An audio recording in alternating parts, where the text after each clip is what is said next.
so let us begin. Welcome to the September 8th Norfolk Planning Board meeting.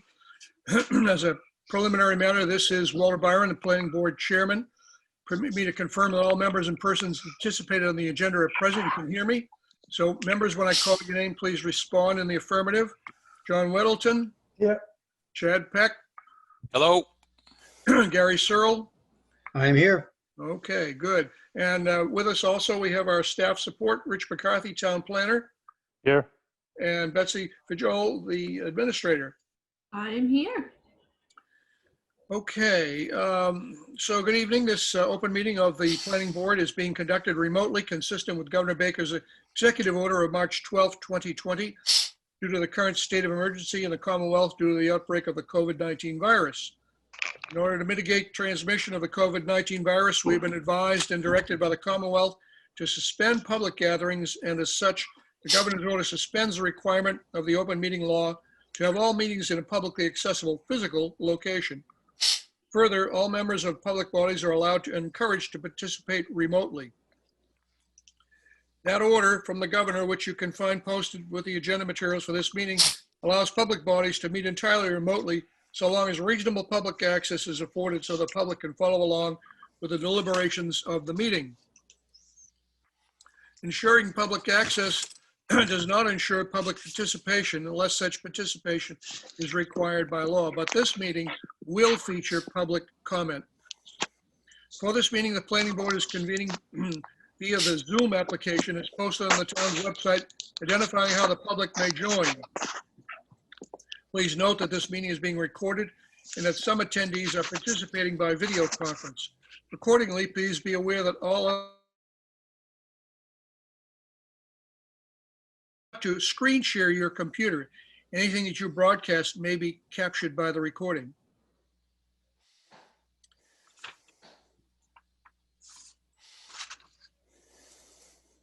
So the only other thing I have to add is that each vote this evening will be conducted via roll call vote.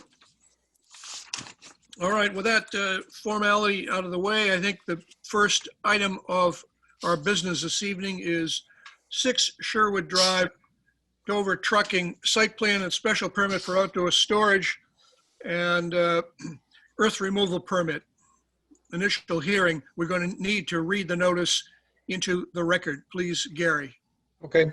Notice is hereby given in accordance with Mass General Law, Chapter 40, Section 17, Town of Norfolk Bylaws and Planning Board Rules and Regulations. The Planning Board will hold a public hearing on Tuesday, September 8th, 2020 at 7 p.m.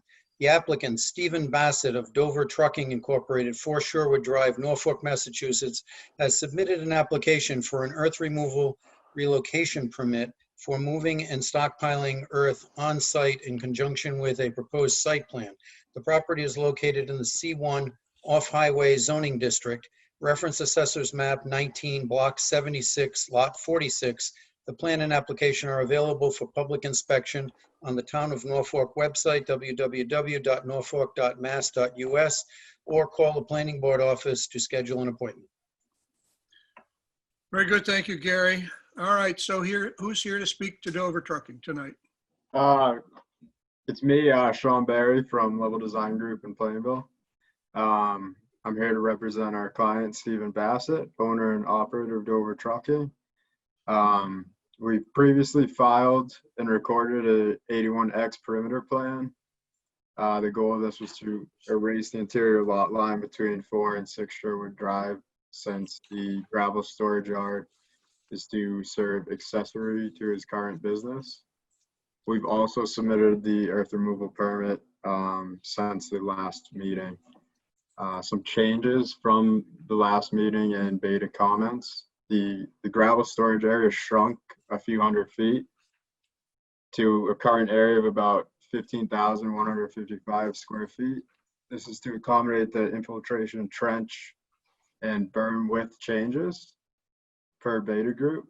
The drive aisle was also previously on the left of the boulder on the Sherwood Drive property line, and it's now on the right. We've included a gate on the drive aisle and a fence that runs the property line along Sherwood Drive and along the property line between 6 Sherwood Drive and the abutter at 8 Sherwood Drive. And then additionally, we've included landscaping to meet the landscaping requirement. The landscaping stretches pretty much the property line along Sherwood Drive and along 8 Sherwood Drive, and then in the back as well, the southerly-most property line. So the green space requirement is now met. Any questions? You want me to screen share the plan so you can see as well? I should have said that before we started, but Yeah, that'd be great. If you don't, I will. we could have you do it, Sean. Okay. That might be easier. That way you can. Sure. 1 second. Let's see. So, where's on the list? Rich, if you need it, it's in the meeting packet folder. I put the updated plans in there. Yeah, I'm gonna give him. I'll let Sean. He can screen share. That way he can talk through it, and move it around. So you should be able to. Yep, I just got permission. Okay.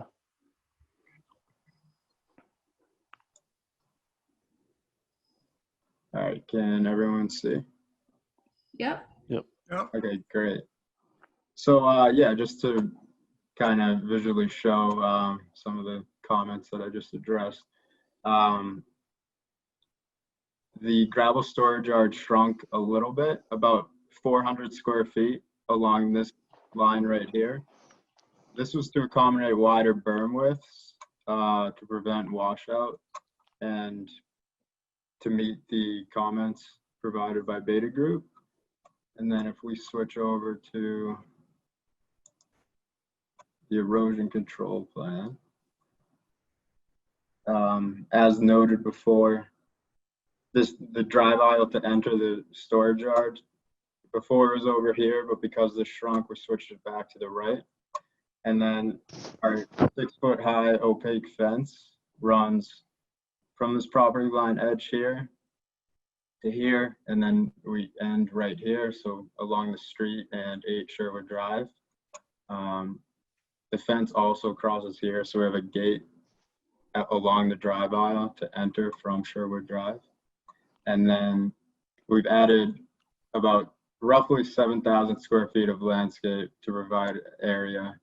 This is all hatched. This is pretty much this whole area down into here. And that was to meet the green space requirement.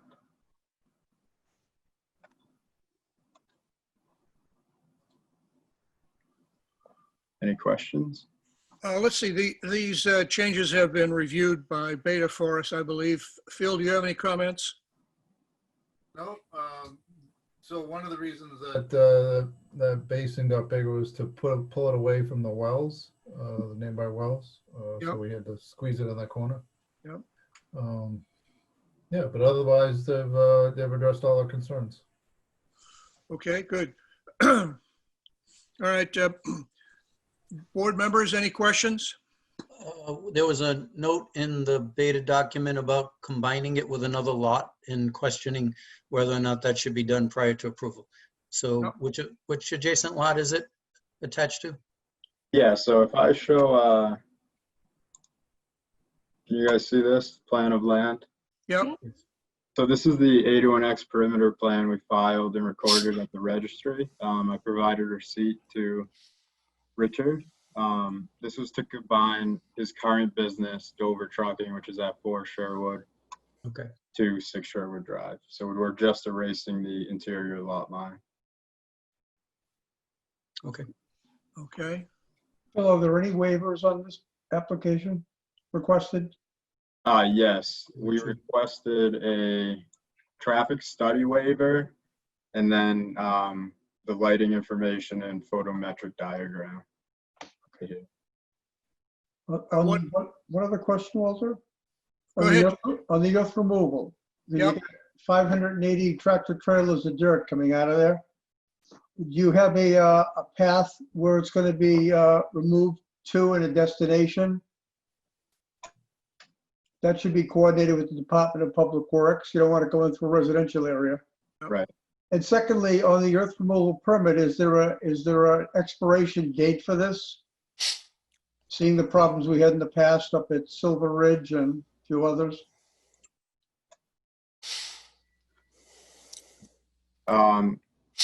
I'm gonna direct this to Nick Fasandola of Level Design Group. I believe Nick is on this call.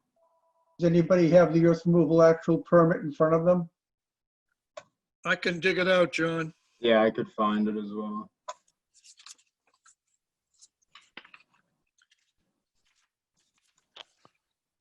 You gonna grab it, Sean, or you want me to? Was that a correct number? Because I see that they're removing 777 cubic yards. I didn't know, and somewhere I remember seeing the truckloads that equated to. Oh, I thought they said 15,000 yards. No. 700. Oh, okay, that's a different story. Yeah, 777. I think it equated to It's not 90 trucks. Yeah, that's a whole different story. Yeah. Okay. Yeah. You still need to have a route by the Department of Public Works where it's going to be removed, which travel route you're going to take. And even the 777, is that being reduced by the change that you just discussed? Or that's the final number? No, the 777 applies to what's being taken out along this property line right here. Okay, The currently existing one. okay. So that's consistent with the this drawing that you just put up here, right? Correct. Okay. So how many trucks is that, we figure? I thought it was I in think- here, but I can't I find think it. we calculated it to be 90. 90 Yeah. trucks, okay. It's about 90. Yeah, all right, I got it. And when does it have to be out of there by? I'm assuming at the beginning if you're going to need to remove it to prepare the area. Exactly. It's on page 4, 45 to 90 truckloads. But Yeah. So When John, you- do we set the date for that, or do we let them dictate when they think they can get it all done? I'm not sure, Rich, do we have a date in the earth removal regulations on the limit of time they're allowed? We have it for 1 year. Okay, so I guess we can modify that if we can Walter. Right, I mean, we could if we wish. What is your plan for removing that earth in terms of time? If this approval gets made in the next month or so?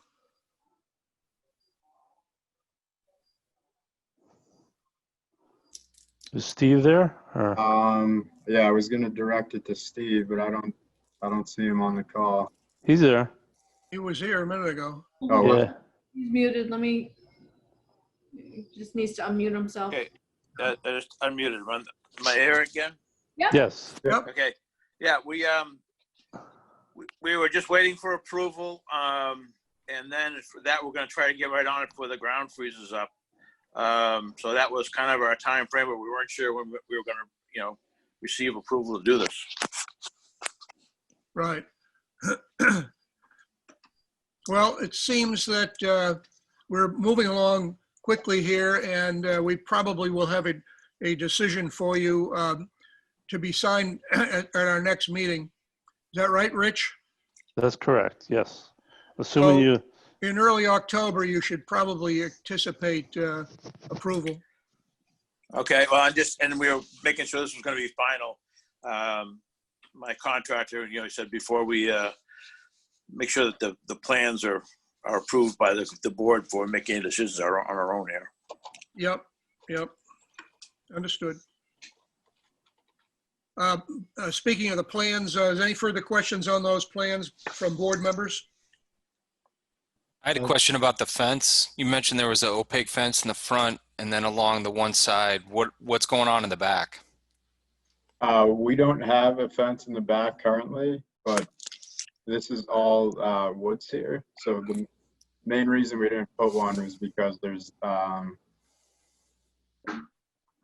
no abutter that we're like hiding the storage yard from. So. Okay. What's the fencing on the adjacent existing lot? There is none. There is none, There is- okay. Yeah. Which we're gonna rectify as soon as we get the plans squared away, and, you know, we'll be fencing the whole yard in. I got you. Okay, understood. All right, any further questions from board members? Nope. Any questions from anyone in the audience who cares to comment or raise a question? Okay, hearing none, we can close the public hearing on the earth removal permit and site plan and special permit for outdoor storage, I believe. So I need a motion to the effect of closing the public hearing on the site plan and special permit for outdoor storage. So moved. Do I have a second? Second. Any further discussion? All those in favor? Let's see. Mr. Weddleton, Aye. Mr. Peck, Aye. Mr. Searle. Aye. Chair votes aye. All right, now I need a motion to close the public hearing on the earth removal permit for 6 Sherwood Drive, Dover Trucking. So moved. Do I have a second? Second. All right, all those in favor? Mr. Weddleton, Aye. Mr. Peck, Aye. Mr. Searle. Aye. Chair votes aye. All right, so the next step will be to prepare a draft decision, which Rich is working on, and we will get that to all the members of the board and then have it signed off and should be available not later than this meeting next month. And Correct. perhaps sooner. Yeah, I'll get the draft out to everyone ahead of time and you can review it and then get it ready for a vote on the 13th. Okay. Was there any concern about combining the lots, or that's all in process? That's all done. All Actually, done. maybe you didn't catch, so, yeah, so that was done and we received receipt of the recording. So Okay. that is complete. Okay. So we don't have to condition that aspect of it.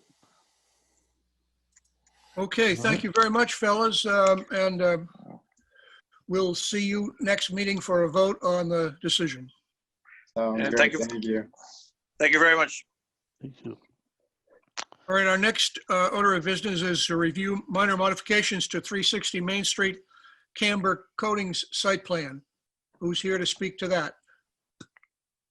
Good evening, everyone. Katie Enright with Howard Stein Hudson, here tonight on behalf of Camber to talk about some revisions to the plan that we would like to show the board tonight, and just handle on how the board would like to review the changes. I was able to speak with Rich and Phil last week to kind of show them what we were looking at. And I can pull the plan up if you'll let me share the screen. Oh, it's already on. Let me pull up the correct. This is not on here. Is everybody seeing I know this is very busy, but the grading and drainage plan? Yeah, Essentially what we looked at was when they started to get site costs for the new building project, there's a pretty substantial amount of material that we were taking off the site. And they asked us to kind of look at it and work with them to kind of value engineer and try to keep as much of the material on the site as possible and not truck it off the site. As you might remember, the building is positioned in such a way that it's 200 feet off the riverfront area, and it's also the proper distance off the residential neighbor. And so there wasn't much movement with the building. Also, the parking lot had to be on the eastern side of the building also, and that started to cut into this hill that exists there today. When we started to run cut fill calcs and started to talk to site contractors about the amount of material, it definitely seemed beneficial for us to kind of look at grading and see what we could do to keep as much material on site as possible. So The plan itself probably doesn't look that much different to you because we haven't changed. The rain gardens are exactly the same. They're graded exactly the same. The pavement is exactly the same, and the building is exactly the same. What we did was we raised the site. So the building itself has come up less than 2 feet over what was originally planned, but we've basically been able to lift that footprint up a little bit. We've been able to regrade the area of the loading area so that this doesn't drop down to the loading area, but it actually drains out now to the catch basin that existed there that we had proposed previously in this location. Able to bring the driveway up a little bit quicker in this location. And then what we looked at really was instead of draining everything to the back, we created a low point towards the middle of the proposed building so that we could keep this grade up as high as possible. And then if you look here, what we've done is we've added more material to the hill wherever we could. So we didn't look at clearing any additional trees. We didn't want to change drainage patterns. We didn't want to change site cover. But what we did was we took some of the material that we're taking out of here and we stuck it on the hill. So this is all 3-to-1 slope up to the top here. We've added a little bit more material here and we've added a little bit more material here, just being cognizant that we're not affecting sight lines. And we've also graded within the parking spaces that we had as land banked. What that does is it allows us to grade right down to the edge of pavement in this location. And we were able to add some fill in this location here, or move some material off-site to the rear of the building also. What this does is it changes the grading on the site from what we had previously proposed, although we're not moving any of the structure around. One other minor modification is there's a tank that we have here that's underground. That it came to our attention that we were going to need a tank to capture sprinkler water, use sprinkler water. So there's an underground tank that we've added to the plan in this location here. In talking to Phil and Rich last week, there was a couple of questions. One of them being how it affects drainage, and this is going to add even more layers to the drawing and look a little bit crazier. But as an engineer and looking at this, we've added a little bit of flow in this location here. And essentially everything else this is going to be a minor modification to subcatchment areas, but it's very much the same as what we had previously proposed. And then lastly, and I apologize for the way this printed, although it actually probably helps depict what I wanted to show better. Phil had asked, there's certainly a couple different options. If for some reason these parking spaces are ever necessary, which Camden doesn't believe they ever will be, but how would we then build those if we don't grade for them now? The red shows the grading that we would have to basically redo to get these spaces in if we were to look at doing it at a 3-to-1 slope, and this is some material will have to be removed and this hillside would have to be reformed and restabilized. Or they could build a 150-foot wall around these parking spaces that would be approximately 6 feet tall. So that would be kind of the future plan if those spaces were ever necessary. But for now, it seems to make sense to not try to forcefully flatten this area out and then go up at a 3-to-1 and use the material that we have on site to just fill this in and bring it up right from the edge of the parking lot up the hill in that location. So we wanted to talk to you tonight.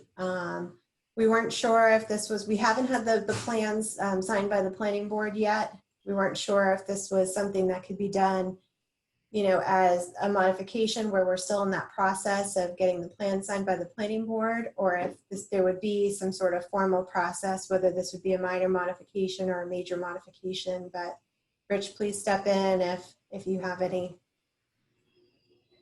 input. But that's my presentation for tonight. In terms of major or minor modification, Rich, I believe that since the plans have not been endorsed, this is just part of the development of the plans and not necessarily requires a vote on a minor modification. I would just, You're muted. Oh, sorry. Can you hear me now? Yep. I would agree. I just want to make sure the board kind of saw it that way too. That's why we wanted to have the discussion. well, Okay. I disagree with the reason, but I do agree with the minor. When the public hearing is closed, a major modification allows a public hearing so the neighbors can have input into the new ideas. So where we have closed the hearing, a major modification required to be open for neighbor input. But I don't think, I think the changes are an improvement to the existing plan.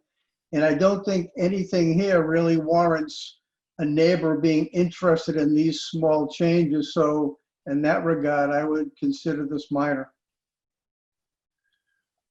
Okay, thank you, John. Was there not also a drainage trench up front that has been removed? Can you speak to that?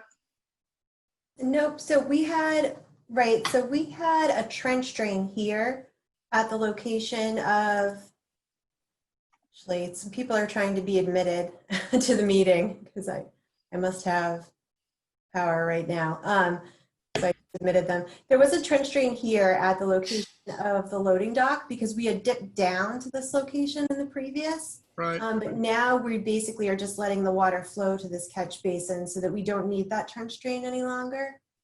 And so we've basically have the catch basin to the separator to the rain garden now, rather than have the trench drain to the separator to the rain garden from previous.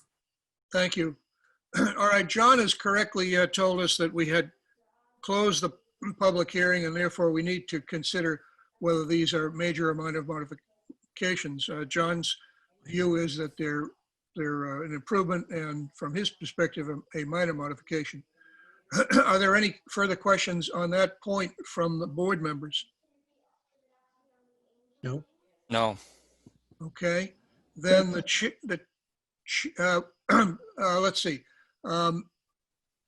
Phil, do you have any additional comments? Katie summarized them very well. So so the issues were the grading and the parking area. So. Okay, all right. Walter, this is Aaron. Sorry for joining late, everybody. And question, with the building coming up 2 feet, what has that done to the loading dock and all of the renderings that we viewed about the sight lines from the street to the loading dock?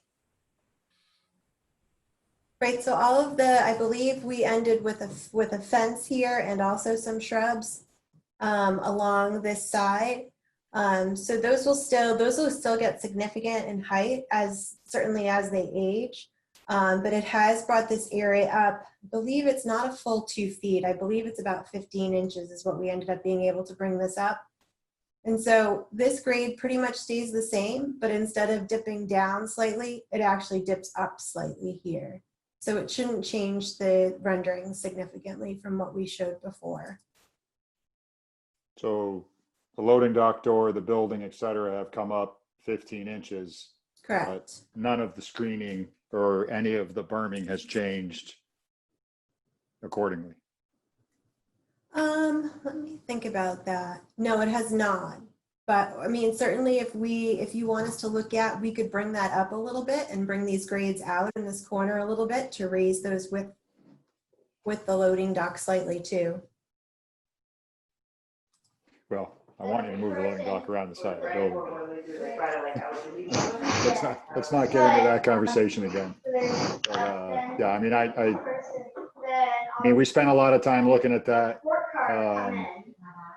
And I don't think 2 feet is insignificant or close to 2 feet is insignificant. So it would be good to have a better understanding of that. Oh, someone has a lot of background chatter going on. Could they mute themselves, please? Thank you.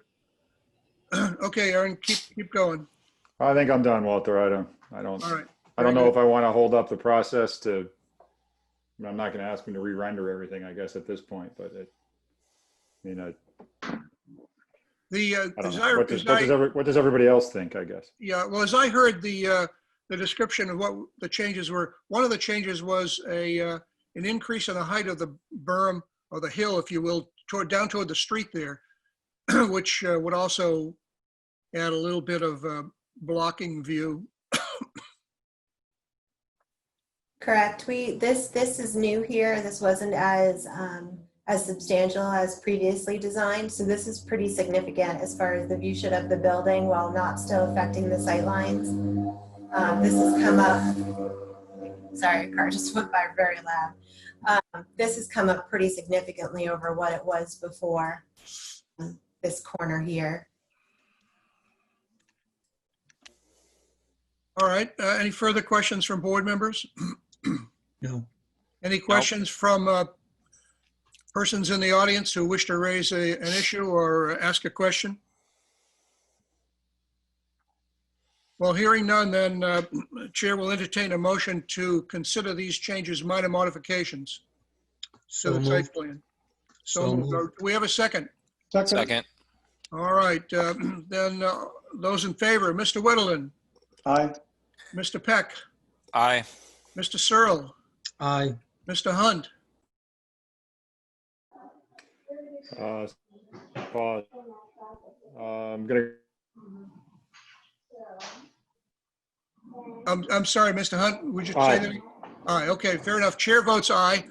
All right, fine. Those are considered minor modifications. Now we need to have a motion to approve those modifications. So moved. Second, please. Second. All right, all in favor of approving those minor modifications? Mr. Whittleton, Aye. Mr. Peck, Aye. Mr. Searle, Aye. Mr. Hunt. aye. Chair votes aye. All right, so we have those approved. Thank you all very, very much. Thanks for your time. All right, Rich, what else do we need to procedurally on Camger here, if anything? No, now just need the plan set for the board to endorse, Okay. and they'll be all set. All right, do we have a set with those changes in the office? Not yet, no. Okay. Well, you'll let us know and we'll come down and sign. Correct, yes, we'll do that. Very Okay. good. Thanks, Rich. We'll be in touch with the new plans. Okay, thank you. Night. All right, Let's next see. item of business is Winding Hollow Subdivision, Nichols Way, vote to release the bond of $2,681.25. You want to describe that for us, Rich, please? Sure, so if you recall, Nichols Way did get accepted as a town road at the Springtown meeting. The acceptance plan was actually, yeah, the acceptance plan, the vote at town meeting has been recorded at the registry of deeds. So everything is all set for Nichols Way. So now the Mr. DePlasso is asking for release of the remaining surety that's being held. And if we agree, is this clean it up? Is it the last of it? That's it. Yep, it's Okay. done. Questions from the board? Who here is representing Mr. DePlasso? There isn't anybody from him here tonight. I thought we decided when people had decisions before the board, there should be a representative present. Well, I suppose we did, but for $2,600, I wouldn't require that he be here. Oh, Actually, Mr. DePlacido was here, so. Say again, Betsy? Mr. Tommy DePlacido is actually just connecting. Oh, very good. Very good. Ask Aaron and you shall receive. Tommy, you're just in time. You're muted, I think, Tom.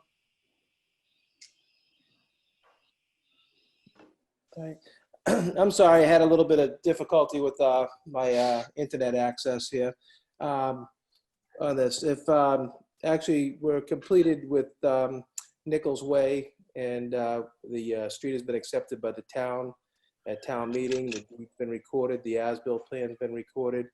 We've addressed all the concerns and anything that was outstanding from Beta. There was only a couple of minor things a few months ago. And we're here tonight to ask for a full bond release as, you know, we're completed with the road. Okay. So Rich, all the punch list things are finished and we're ready to go, huh? That's it. Okay. Beta was mentioned. Phil, you still around with us? There you are. Any Yeah, questions or comments, Phil? No, I think. Very good. Completed, yep. All right, thank you. Then Chair will entertain a motion to release the bond for Winding Hollow Subdivision Nichols Way in the amount of $2,681.25. Walter, one more question, sorry. Doesn't DPW usually comment on bond releases? Yeah, well, Rich covers that, I believe. Is that right, Rich? Before the street is accepted, we go through that with DPW. Yeah, at this point, we're at the end there, and there is nothing to be covered on their end now because it's complete. It's a town way. Roads accepted. So the road's accepted. So there's really not any need for them at this point. So moved. Okay, do we have a second? Second. All in favor, Mr. Weddleton, Aye. Mr. Peck, Aye. Mr. Searle, Aye. Mr. Hunt. Aye. Chair votes aye. All right, Tom, you've got your money. Thank you very much. I appreciate the vote, and thank you, and leave you for tonight. Okay, thanks, Tom. Thank you. The amount that was in the agenda is incorrect then. It says $21,000. No, I updated that, the Oh, agenda. okay, sorry. Looking at the old agenda. Yep. Okay, next item on the agenda is a vote for 1-year extension of 7 Shire Drive Site Plan Special Permit Decision Number 2019-04 Stormwater and Earth Removal Permits to July 10th, 2021. Rich, you want to describe that for us, please? Sure. They're not here tonight, so just we didn't advise them to, or at least I didn't. So my apologies on that end, but due to COVID, they weren't able to get started as they originally anticipated.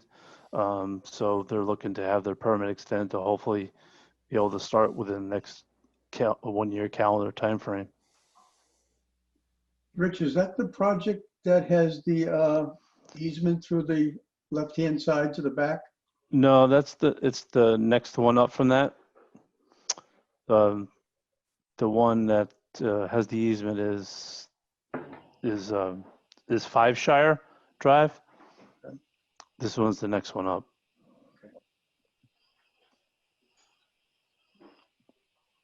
So they're at, yeah. Go ahead, Rich. Go Yeah, ahead. so they're just asking for a 1-year extension on their permits. Any reason why that 1-year extension needs to be granted this month and can't be continued to next month so they can be present?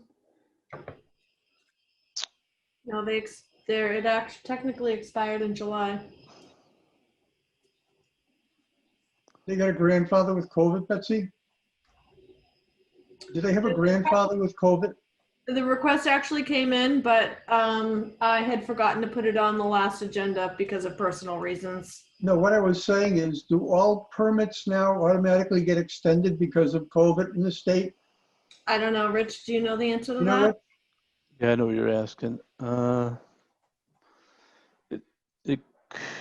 It may be told. You're right, but I don't think it's enough to get them. Well, we don't know how long it is. I believe you're correct. I'd have to double check. There is a tolling involved with COVID, although hopefully we're not in this till next year.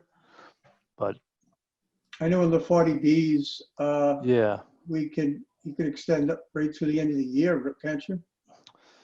yeah, it's actually things are told till 45 days after the executive order is lifted. Okay. I mean, I certainly could put this on in October and have them present to the board. Well, he really has to because the expiration already happened, right? No, but his request came in before it expired. Oh, okay. Yeah, Good. it did. That's good. All right, so the item on the table is, do we wish to have them present next month, or are we willing to go ahead tonight and give them the extension? So John, what do you think? I would give it to him tonight. Chad, I'm fine with giving it to him tonight. Gary, I have no problem giving it to them tonight. Aaron? I would ask him to come in next month. Okay, well, it seems the consensus, although we respect your opinion, seems the consensus is that we're willing to grant it tonight, in which case the chair will entertain a motion to grant a one-year extension on the stormwater and earth removal permits for 7 Shire Drive. So moved. Do I have a second? Second. All in favor, Mr. Weddleton, Aye. Mr. Peck, Aye. Mr. Searle, Aye. Mr. Hunt, Nay. and the chair votes aye. All right, thank you very much, folks. Next item is revote Silver Fox Road street acceptance. Rich, you want to take us through that, please? Sure. There was a title issue that came up that we weren't able to square away within 120 days after the fall town meeting in November 2019. That issue has been resolved. Town council gave its blessing, but we do need to revote it since we weren't able to put the acceptance plan on record within 120 days after the town meeting vote. So I just simply asked the board to place it on the fall town meeting for a revote to accept Silver Fox Road. And based on the discussion we just had about the previous road acceptance, everything is done. DPW is satisfied, Beta satisfied, we're satisfied. It's just an administrative issue, correct? Correct. All right. All right, so we need a motion to allow Silver Fox Road street acceptance to be placed on the fall town meeting warrant. Do I have such a motion? So moved. Do I have a second? Second. All those in favor, Mr. Weddleton, Aye. Mr. Peck, Aye. Mr. Searle, Aye. Mr. Hunt, Aye. and chair votes aye. All right, thank you. Next is discuss Liberty Lane, Meeting House Road, and Fox Run subdivision street acceptances. Rich, take them one at a time. Sure. I think Mr. John Engdahl is online. John, are you? I thought I saw his name. Yes, Oh, yeah, he's there. Okay. So I'll probably go in reverse order. So start with Fox Run, and then I'll jump back to Liberty Lane and Meeting House Road. I did send out with the meeting packet some notes that we had from a while ago where where it was the chair, vice chair sat down with Pulte on a plan of action to get the roadways accepted as town ways. They did have the drain line TV'd in July. DPW has the video of that. Beta, I don't know if Phil's been able to download it yet, but was sent to them to take a look at it. And one of the concerns all along was when the drainage lines were repaired, would they hold up after the repair? And the discussion was that we wanted to give it time to see if those repairs took hold, and there was no additional settling issues with the drainage lines. So the video will serve as a way to go back and take a look and make sure everything worked as it was intended to. So the discussion was to give consideration to accept Warren Drive, Farrington Ave, and Hemingway Place as town roads for the fall of 2019. So I suggested to John to jump on the call, discuss it with the board about moving forward. We generally, although this was talked about after we had this meeting with Pulte to try to move road acceptances in the spring. But prior to that, there was discussion of doing this one on the fall this year to get the roads accepted. there was a punch list that I sent from various residents in the development of things need to be addressed, and a punch list that was developed by Beta Engineering as well. And John believes that they have satisfied all of those items on the punch list. I do know that some that are more intimately familiar with are done. The Verizon box was repaired and fixed. There was some street trees that had died, were replaced. Although there is, I know, another one that's come up that John, I know, thinks, well, it looks like it was damaged. Not necessarily for the tree dying, but looks like there was some damage to the trunk. We could talk about that too. But to get a sense of the board as a whole about moving forward with the acceptances, which would really be somewhat conditional because we haven't got a chance to look at the video yet. I know Beta hasn't. So you could start the process if you felt you would want to do that. And then subject to getting the final review done on the drainage to make sure the punch list is complete and satisfied, would run back through Beta, DPW, and make sure everything is satisfied, and then have the vote at the fall town meeting. So that's All right. So there's two things there, Rich. One is the punch list and getting a review of all the items to confirm that they indeed have been done. Yep. And the second thing is the confirmation that the drainage repairs are still intact and there's been no further damage.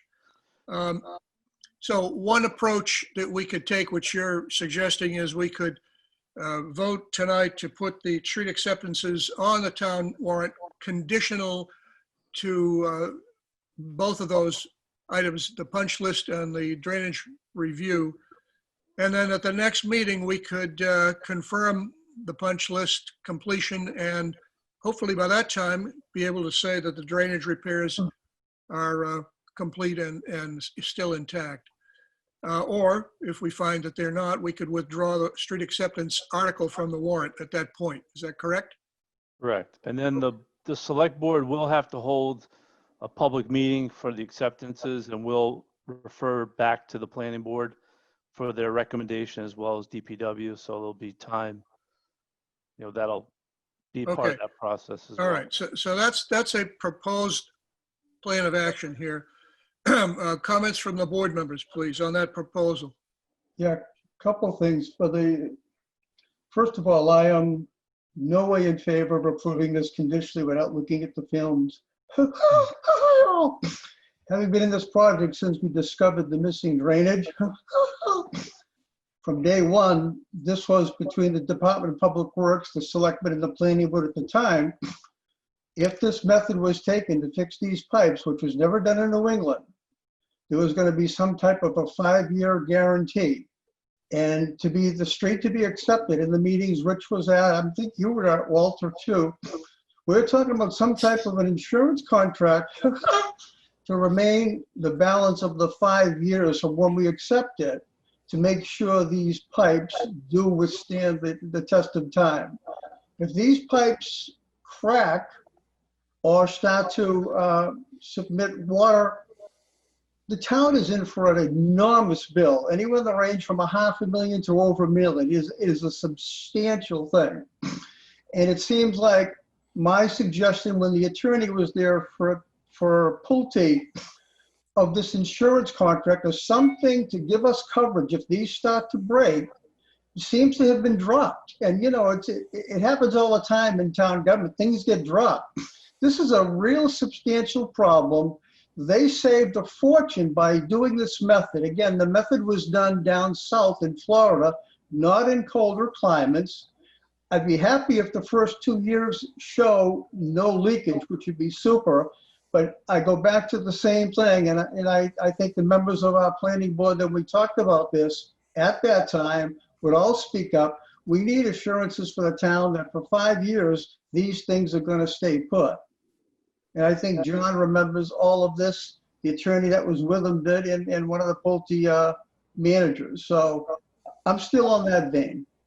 So just to point of information and clarify, John, that still is part of this proposal. that That, if, go ahead, I'm sorry, John. I didn't mean to interrupt. That is understood. I think I'd like a little clarification on the start of the 5 years and the end of the 5 years. Yeah, the lawyer, John, was going to send over a draft 2 years ago. And the start of the 5 years, when Bob McGee was involved in the meetings, was going to start when the work was completed. And I think your work was completed perhaps 2 years ago? Yes. All right, Yep. so, and we had talked about this at that time. If we decide to take a chance and approve this after 2 years, we have financial coverage that if something happens when we re-examine it in 5 years, that where the town's going to be covered. Because as I said, as you know, if these things start to fall apart or the methods they use to patch them up don't work with this climate, we have a substantial problem because the roadways, everything would have to be dug up. And that's ledge up there. So again, if that contract is reviewed by town administrator and the select board and our town council to make sure it's binding for us if we do have a problem, then I would be for that. But I would still not be for personally approving something this important, haven't not looked at the film yet. Thank you, Walter. Other board members wish to comment? I would have asked something similar to what John's alluding to, that the approval of the roads would automatically release the bond that the town has. Is that what we were saying in all of this? That's what they're looking for, Gary. No, that's not what we're looking for, John. Oh, okay, okay, then something's changed. Go ahead. No, we at our meeting last year, we did not have an attorney present, just the record. Reed Blute was there. He was our land acquisition VP. He was looking into changing the bond, getting one bond for the entire amount. And that our bonding company would not do that. So our discussion, you know, I don't want to speak out of turn, but our discussion, I believe, was leave all the remaining bonds that are out there today in place for that 5-year period. We are not looking for any bond release or reduction at this time. We're looking for a conditional approval on the roadways. Well, that's a new one to me. But the reason the bond company wouldn't change the bond to one amount is because the existing bond we had 10 different, 15 different categories. And the only way you can really hold a bond is if the category for which the money is held is the issue. So if you got a $50,000 bond and you get a $1,000 problem with one of the items, that's all that you really can hold back. So again, this is new to me. I thought your main reason was to release the bond, but I guess if that has changed, John, I would suggest then, as long as we have legal coverage where you have an accepted road and we can still hold your bond, I guess that would be the new legal issue. That was my understanding, John, that was our intent, was to do what we discussed last year, was to try to get it on the fall town meeting for acceptance, with the understanding that we are not looking for our bonds at this time. And that, again, I'll round up and say there's still 3 years remaining on that 5-year period, if you will. And that's what we would expect to in 3 years from now. Obviously, there was some mix up with Beta getting the information. If there's something on that they feel is inappropriate, then we'll have to revisit that. I think Beta, yeah, on the filming. But again, to have a bond for 3 years after the road's accepted, your people wouldn't even redo that bond to put it in one category for which is the bond's being held. They would not change the bond. So right now we have a generic bond with different items that mostly are done and nothing in the amount of this new problem. Yeah. That's why we talked about the insurance contract. Yeah. Yeah. So what is the amount of the bonds that we're holding, Rich? Do you know? Oh, let me check. I It's think- about 800,000. Yeah, 8 or 900,000. Yeah. Yeah, but as John points out, most of that is untouchable relative to this problem, right? That's correct. Yeah. And I'm not up to speed on bond language, so forgive me, but I believe the larger, the $850-ish thousand covers the subdivision in its entirety. There may be line items in there. And again, I'm not an expert on this, so I may be incorrect, but Yeah, if the subdivision as a whole has a failure, I believe that bond would cover it. I disagree. I've been through this before and it will not. And that's why we wanted you to redo the bond. And that's why your bonding people would not do it. So that's the issue. I can certainly circle back with those people and see if we can get it specific to drainage repairs. Super. Is that, I circle back with them. Again, that's not my area of expertise, but I can certainly push for that. That'll be a legal matter, Walter, for town council. Yeah, it will, right. It will. Rich, So really so the opening, well, yeah, the fundamental question is is there a sense from the board that there's there are things that need to be addressed before it could be voted on? Do you feel there's enough space to get it done, or you want to, would you want to try it? If it doesn't work, it doesn't work, and then do in the spring, or try, well, my personal feeling is that I'm recalling all the items in that conversation that John referred to, and the bond issue to me is overrides anything else. I mean, the punch list is wonderful, and there's a lot of things on there that probably are done or need to be done, whatever. But that's trivial compared to the drainage issue. And even if the viewing of the TVing of the drainage system shows that things are okay now, which is hopefully what we see, the bond issue remains, and we've got to get that sorted out. And I think John's right that a bond with a series of line items, the amounts can only be used to remedy deficiencies in those particular line items. And that's why we wanted to have one overall bond directed at the drainage system, as we're probably in a position to release most of those line items one by one, having recognized that they've been completed.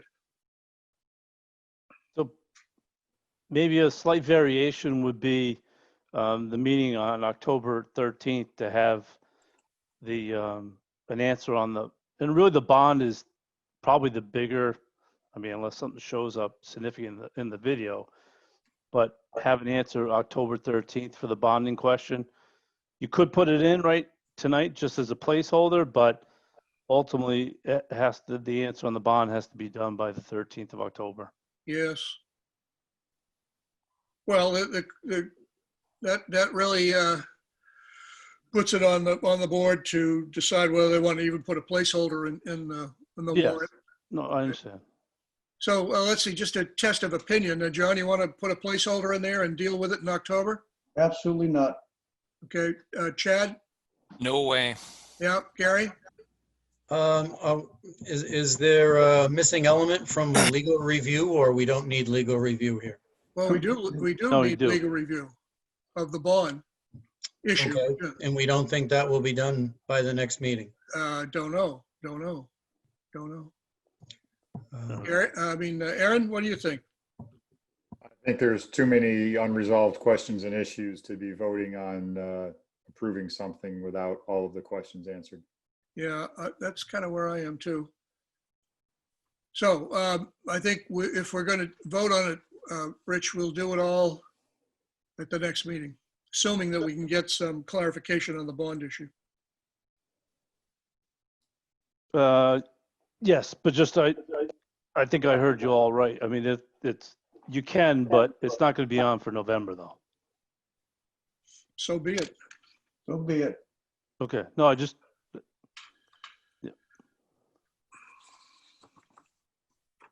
Any further questions on Fox Run? no, not for me. John Engdahl, you. Well, what I'm hearing is we're not being able to get onto the fall town meeting. That's what I'm hearing too. Yeah. And it's because of the bond issue, John. If I have, and I don't know what your timeframes are, if it has to be voted on tonight or a placeholder set tonight, I obviously can't get an answer tonight. But I can certainly notify people tomorrow and see if I can get an answer. You know, the irony in this whole thing is when I left that meeting 2 years ago, whether it was a lawyer or one of his uppers that they brought in, this was going to be done then and got back to us in 2 weeks. That was 2 years ago. And I say this in the respect that John Engel has been excellent with this. He has held his word. He has done what he said. Yeah. There was a lot that had to happen because it was a major problem, and he's come through it in the first class. But the upper ends that were there and the management team, and John is in charge of the site work, this was supposed to be done years ago with drafts for us to read. So now it's all of a sudden we're going to rush because the town meeting's coming up in a month, you know. Yeah, I don't feel bad about putting it off, John. I understand. All right, folks, thank you very much for that topic. Okay. Rich, let's go on to Meeting House and what's the other one? Meeting House and Liberty Lane. Liberty Lane. Yeah, right. So in discussions with town council, similarly, there's title issues with both of these streets. So the thought is to move forward with them to revote them as takings to clear up the title issues, because there's some there's extraneous issues not related to the road that we haven't been able to get clear title to the road yet.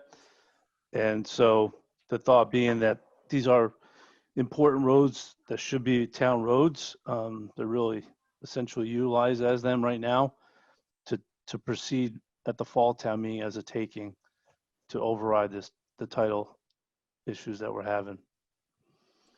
Who owns the roads now? There's a few different parties that have interest in the road. The larger one is Borelli, Yep. Yep. and there's some, we have been unable to obtain the fee from him yet. Go ahead. Sorry, John. Did we ever get an as-built on Liberty Lane? John, do you have something? No? Or, no. Yeah. Yeah, John had a question. Rich, we're having trouble hearing you. Hi, Rich. Okay. Did you ever get an Okay. as-built done on? Did you ever get an as-built done on Liberty Lane? No. See, this is more future jeopardy because they accepted Meeting House Road and the terminology was kind of cagey at town meeting. Everything was built according to plan, but of course the plan really doesn't matter if the as-built comes up and the plan has things off. And secondly, we have no idea of some of the locations if they were changed. So again, we're going to be accepting Liberty Lane with no as-built as to where anything is. Which is, I mean, you know, if you have to take it, you have to take it, but be nice to know that if everything that was supposed to be where it is, especially when we're looking to develop lots around there, everything that was supposed to be in place for the road acceptance was done, because there was a few different developers that came and went there. Yeah, so Borelli's responsible for, this is a question. Borelli's responsible for creating the as-built? No, I had a, can you hear me now? Had a Yeah. horrible, okay. Yeah. I heard bits and pieces of what John was saying, unfortunately. I might repeat myself, but so this was a settlement agreement with Borelli. The town took over the completion of Meeting House Road. So the onus to have the as-built plan fell upon the town. That was part of the settlement agreement. The discussion with DPW last November was that they built the plan according to, now it was revised plan because the original plan had little inlets for parking along Meeting House Way, and that was eliminated. Can you hear me? Yeah. Okay, sorry.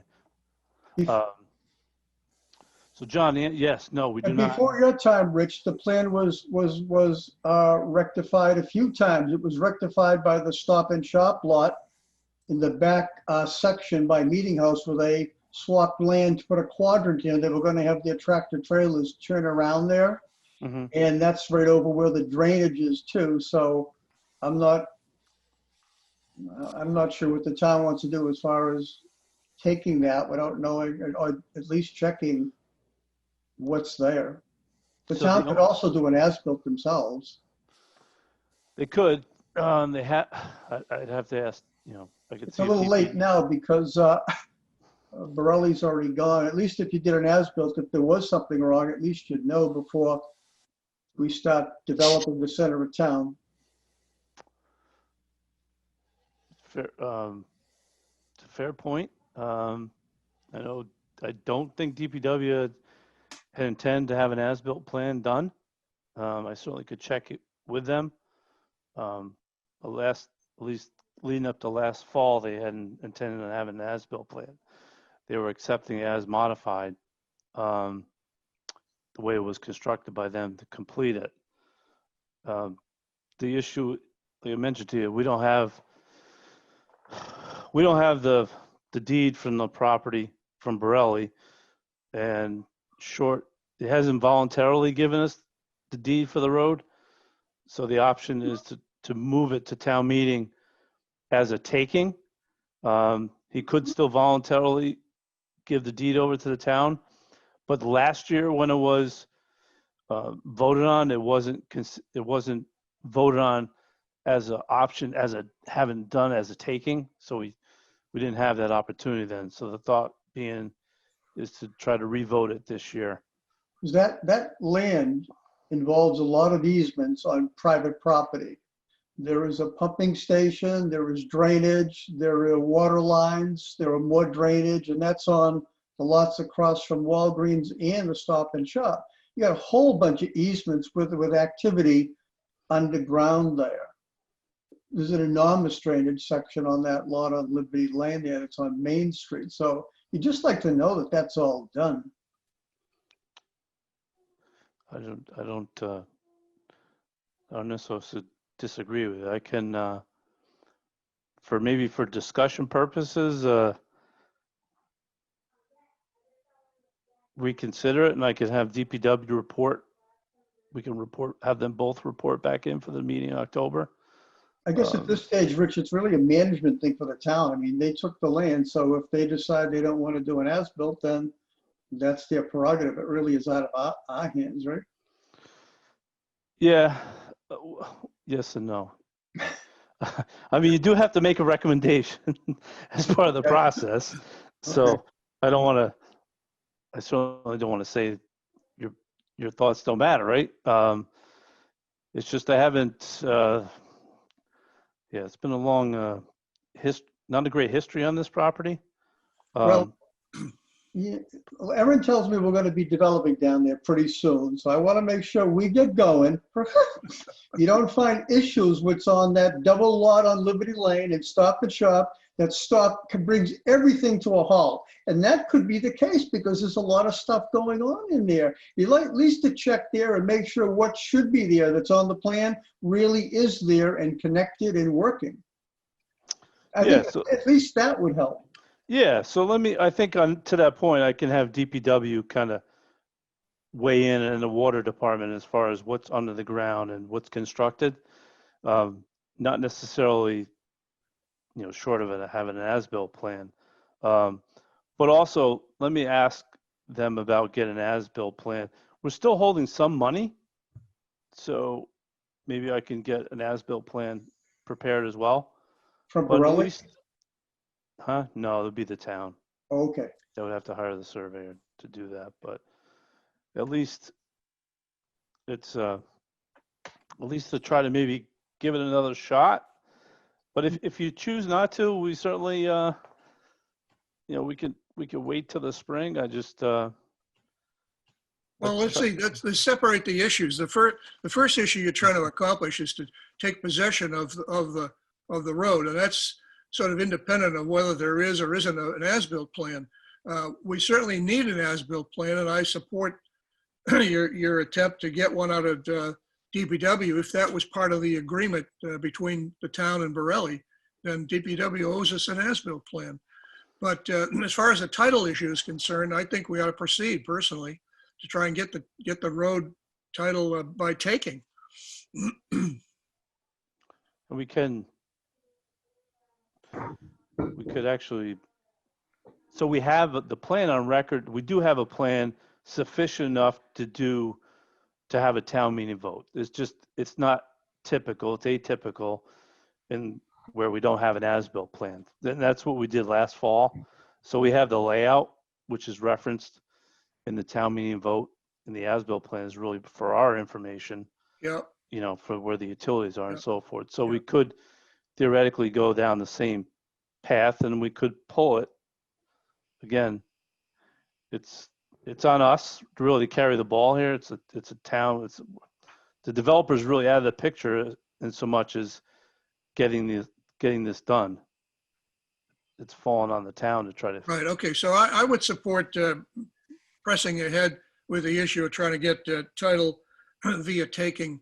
But I don't know about the other board members. John, are you okay with that? I'm okay with that, Walter. Yeah. Chad?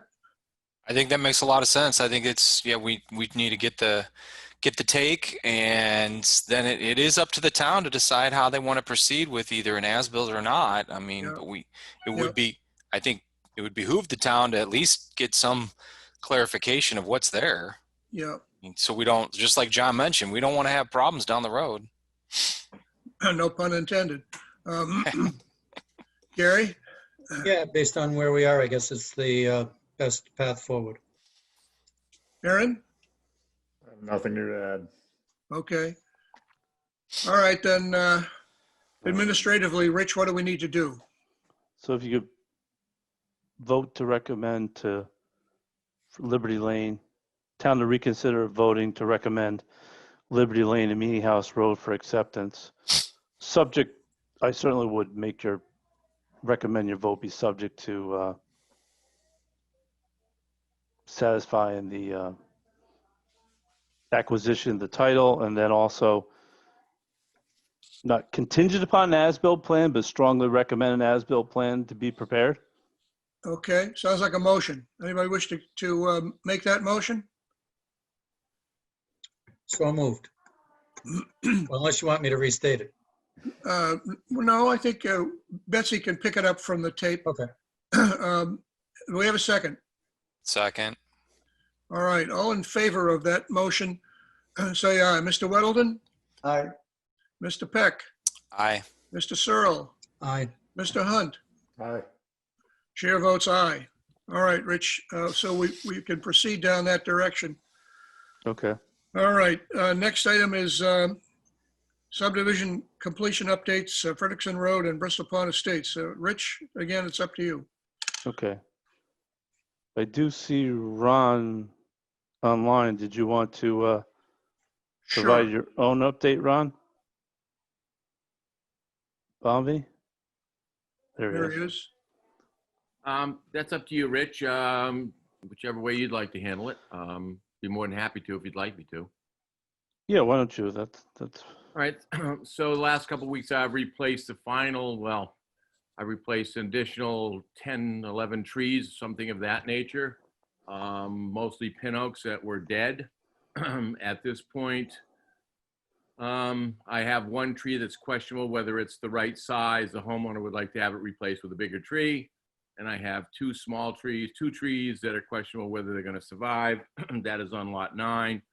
Those are those are birch trees. I've had Blueview Nurseries out there twice. He thinks they're going to be fine. I don't know. But at this point, I've planted over 100 trees. They're basically done. And I have instructed my paver to put the top coat on, to connect the 2 roads with the sidewalk, as I said with Rich I would do, which is not on the plan. Also, I asked him to start prep last week. Said he was going to try to. He did. I talked to him today. He said he will be doing prep work this week. And I said he needs to get it done because we need to get it done, period. So that being said, I've also called Dan Merrickin to start his as-built. He told me as soon as the top coat is on the road, he will do his as-built. I also called Dan in reference to the bounds, and he gave me a number of price to do them. He will be doing them.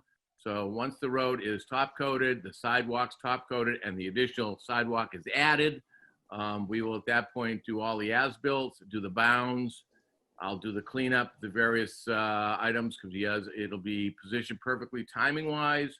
We can go in there and add some screen loom around the edges, do some seating, and the subdivision should be basically complete. Any type of punch list that Rich prepares, the DPW prepares, we'll complete it, and that's where we're at. So those are the calls. And I asked Rich if he chose to call Dan Merrickin, feel free to do so. He's standing by, ready to go to the as-builts. Okay, questions from board members? So I did want to just relay to Frederickson's Road, update the board on the trees, the pine trees in between 35 Frederickson and 14 Oakview. That are on town land, right? That are on town land, yes. So DPW did have their arborists come out and take a look at them. They did identify the first one of the bunch that does need to come down. So then it raised the question of whether to, if you're going to take one, take them all down, not knowing the predictability of, if they'll be subject to future falling. The recommendation was to take them down. In order to take them down, I do need to have permission from the Koppelmans that are at 14 Oakview Trail to go on there. I've had discussions with them to do that. They're at least they're amenable to that, although I need to get back to them as far as the equipment going on the property and concerns about maybe potential damage to their property.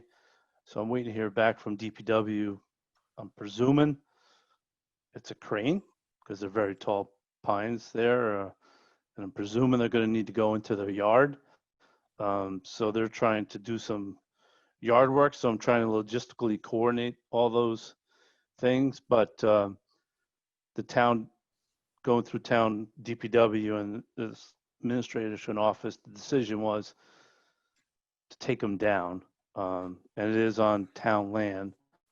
So it is the town's responsibility, and there's money in the open space fund to fund this type of work, that the money be coming from to pay for this work. So that's where we're at. We're hopefully trying to coordinate it so that way the Koppelmans can get, and Ron has to replace a culvert on their driveway at the beginning of it and then top coat their driveway. So there's a lot of multiple schedules varying here. We're trying to coordinate to make this all happen, but the decision was to take them down. So I'm just trying to make sure we can line this all up. So that's the update. Okay, thank you. Anybody in the audience care to raise an issue or ask a question? I don't hear anybody. All right. Rich and Ron, thank you for the update there. Any questions from the board? Okay, hearing none, then let's move on to the next one, which is Bristol Pond Estates. Yeah, I have no update to report. I'd need to contact Mr. Rosano directly to see if I could get a idea from him directly what he plans to do. I still don't have as-built plans, as you know. And just to see, there's one lot left in there to be developed, but I'm going to reach out to him directly and see if I can get a better idea and report back at the October meeting for the board. Rich, what's left to be done? There is the trench needs to be repaired on the sidewalk running parallel to Marshall Road. The when they trenched under for the electric for the lights, Mhm. it caved in. Yeah. And then just really just kind of cleaning up loam and seeding where the pedestals are for the lights and where the trenching is. So not terribly much to do there per se. There are a couple street trees that do need to, looks like are going to need to be replaced that didn't make it. But really what's left is, the as-built plan, inspecting the drainage system, make sure it's working. So it's really, there's not a lot left to be done. But he hasn't really, I haven't heard from him, honestly, since, now that's the roadway work. Now there are the tree issues that in the no-cut zone that we're still on hold with, that we haven't got complete resolution per se, what he intends to do or not do. And then there's some trees that are owed to the residents on the lots that we'd like to be able to get a sense of what's going to happen with that. That's still open as well. So those are really, they're not significant, but yet there certainly can be a little bit annoyance if you're in there, living there and want to get the thing done. So Has Attorney Elizabeth stepped out of this situation? no, she still is involved. She's reached out to him, but I haven't, it's been kind of communication dark right now. I haven't heard anything. I've spoken to her and she was going to try to get me something, but I haven't heard anything. So I just need to keep prodding to try to get a better answer out of it. Okay. Any other questions from board members? Okay, hearing none, let's move on. Discuss possible amendment to remove the conservation restriction on 67 Mural Street estate lot. So I know Walter Conti is on the line too. I see him. So just quick update. We did pull up the minutes, take a look, and I know reviewing the minutes that there wasn't any conservation jurisdictional issues, but I know John at the time advocated to have the conservation restriction placed on the land because there's sensitive habitat area on the property. So that was the rationale for the advocacy for the CR. In between last meeting and this, I talked to John and about a modification to the decision, which would still keep the conservation restriction in place, but would make it subject to occupancy permit as opposed to getting a building permit. And there are it would help Mr. Conti get the house going and built for somebody as opposed to prior to building permit. So he seems to be, he can speak for himself, but amenable to that modification. I did discussions with Jan DeLong, the conservation agent. As I mentioned to you, there was no conservation jurisdictions on this lot. So the conservation, relatively speaking, particularly this conservation, which is really pretty new, would have no familiarity with this project at all. So I said to Janet that I would go to their meeting to give them an overview of the conservation restriction, the reasoning why, but then also not necessitating having a baseline environmental report done on the property. That's something that oftentimes is done.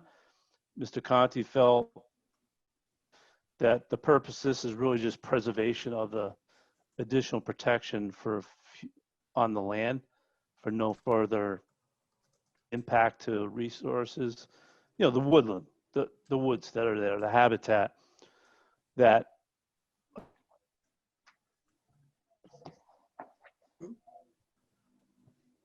We lost Rich. Yeah, we lost you, Rich.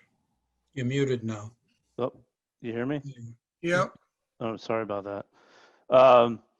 The fact that it's a natural heritage habitat area, which he did get approval from, and he has some safeguard. So the original approval from the planning board has the split rail fence delineating the limit of no touch, so you can't go further back. The one thing Janet suggested was that maybe a little bit of placards there to be placed along the fence just for future reference that, you know, it's conservation, well, habitat area, you know, to make people aware, not to be sensitive to the resources, would be a additional little safety measure there for awareness. But so long story short, if the board was amenable to just changing it from building permit to occupancy permit, you would have to hold a hearing to modify the special permit, which could be done at the October meeting. But I want to get a sense from the board as a straw poll if they're amenable to that change before going ahead and holding a hearing and advertising it. well, forgive my ignorance here, but whether it's a building permit or occupancy permit, when that deadline is reached, what additional steps have to be taken to execute this conservation restriction at that time? I'm terrible. Like, first time I'm having bad connection issues. I missed part of. Yeah, okay. So whether it's whether it occurs at the building permit or at the occupancy permit, what administrative steps are necessary in order to execute the conservation restriction at that time? So the really the last piece of it is the environmental report. So if the Conservation Commission is agreeable not to have a baseline report, then there's not a heck of a lot left to be done on the town side to send off to EOEA to get it blessed that they're okay with the language. Then it comes back to the town of Norfolk. The Conservation Commission would sign it, and then the select board would sign it, and then it would go back to EOEA to have them sign it. And then after that's done, then Mr. Conti would have to get it recorded. So even though there's not a lot, that's still probably another 2 to 3 months. So by changing from building permit to occupancy permit, at least get some to say to a potential client, hey, I could build your house and give you some time frame to be able to do that. Okay, understood. Thank you. Comments from the board?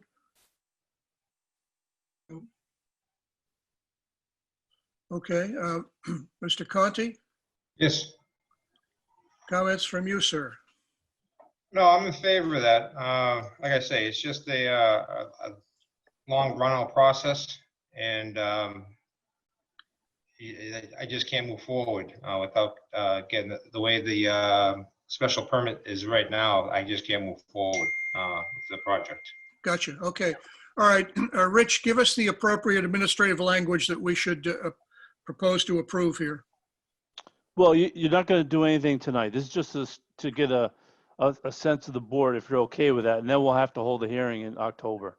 Yeah, fair enough. Okay.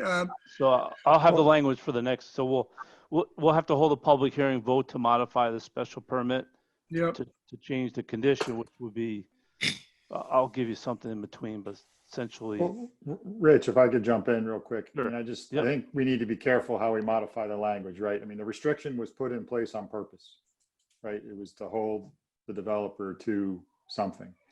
We're essentially removing the restriction to let him go with no consequences for removing the restriction that we thought was important at one point in time, right? So, look, I don't want to hold them up for unknown purposes. I agree that that's silly, but you know, why did we put that restriction on it in the first place, and why are we willing to let it go just so that the building can start? So just to clarify, you're not letting it go. We're just changing it from a building permit to prior to the occupancy permit. So Right, so why did we want it before, and why are we now willing to wait until occupancy? It was requested at the March 23rd, 2018. Mr. Whittleton asked if I would put it on, and I agreed.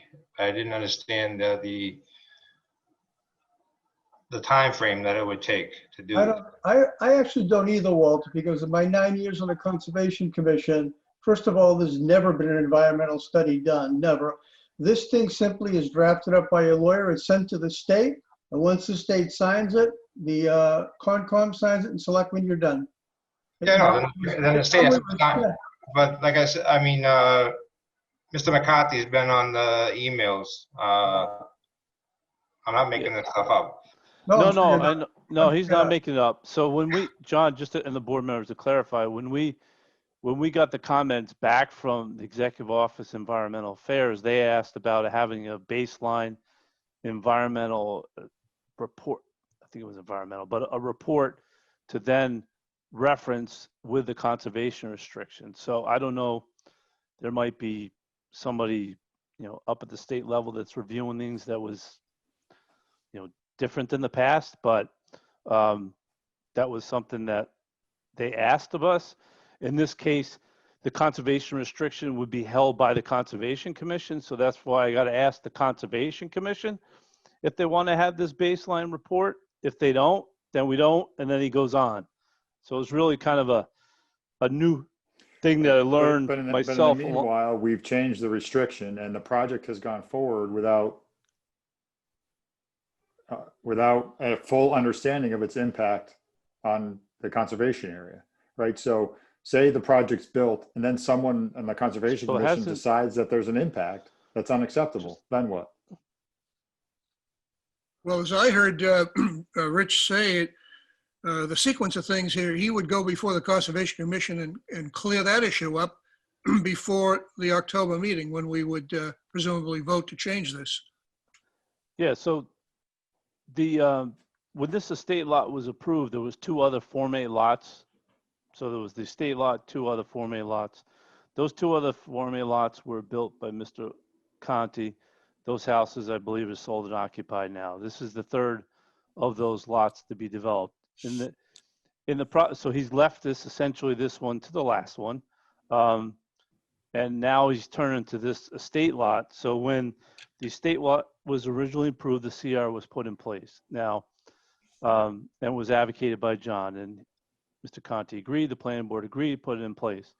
And it was to be done prior to building permit. I don't think Mr. Conti, can speak for himself, had much familiarity with conservation restrictions as far as the paperwork aspect of it, and nor the prior experience that environmental report, baseline report, would be required.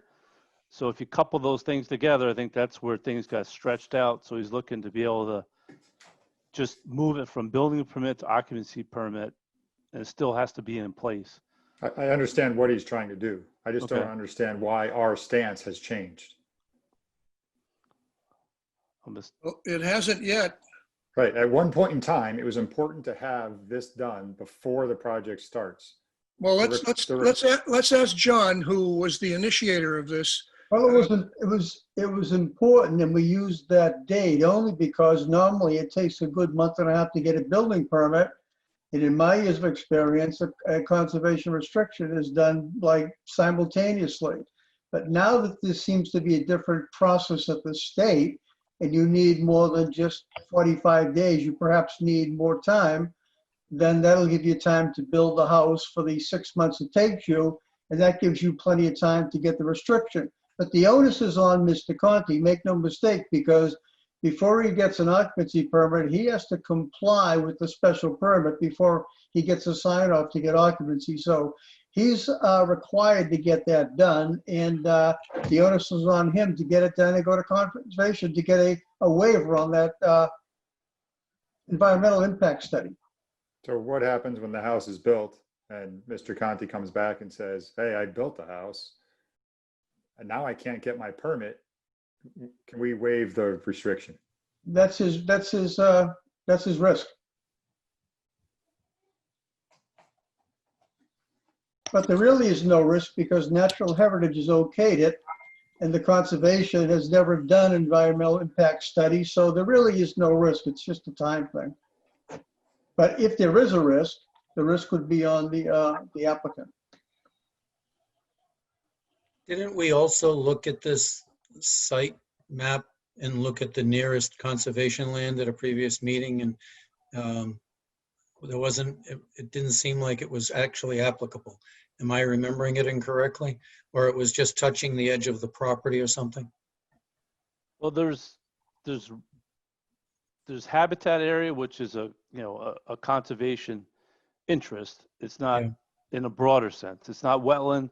It's not the river is further away, but the back of the rear of this property does have natural habitat area. The town wells are back there. Okay.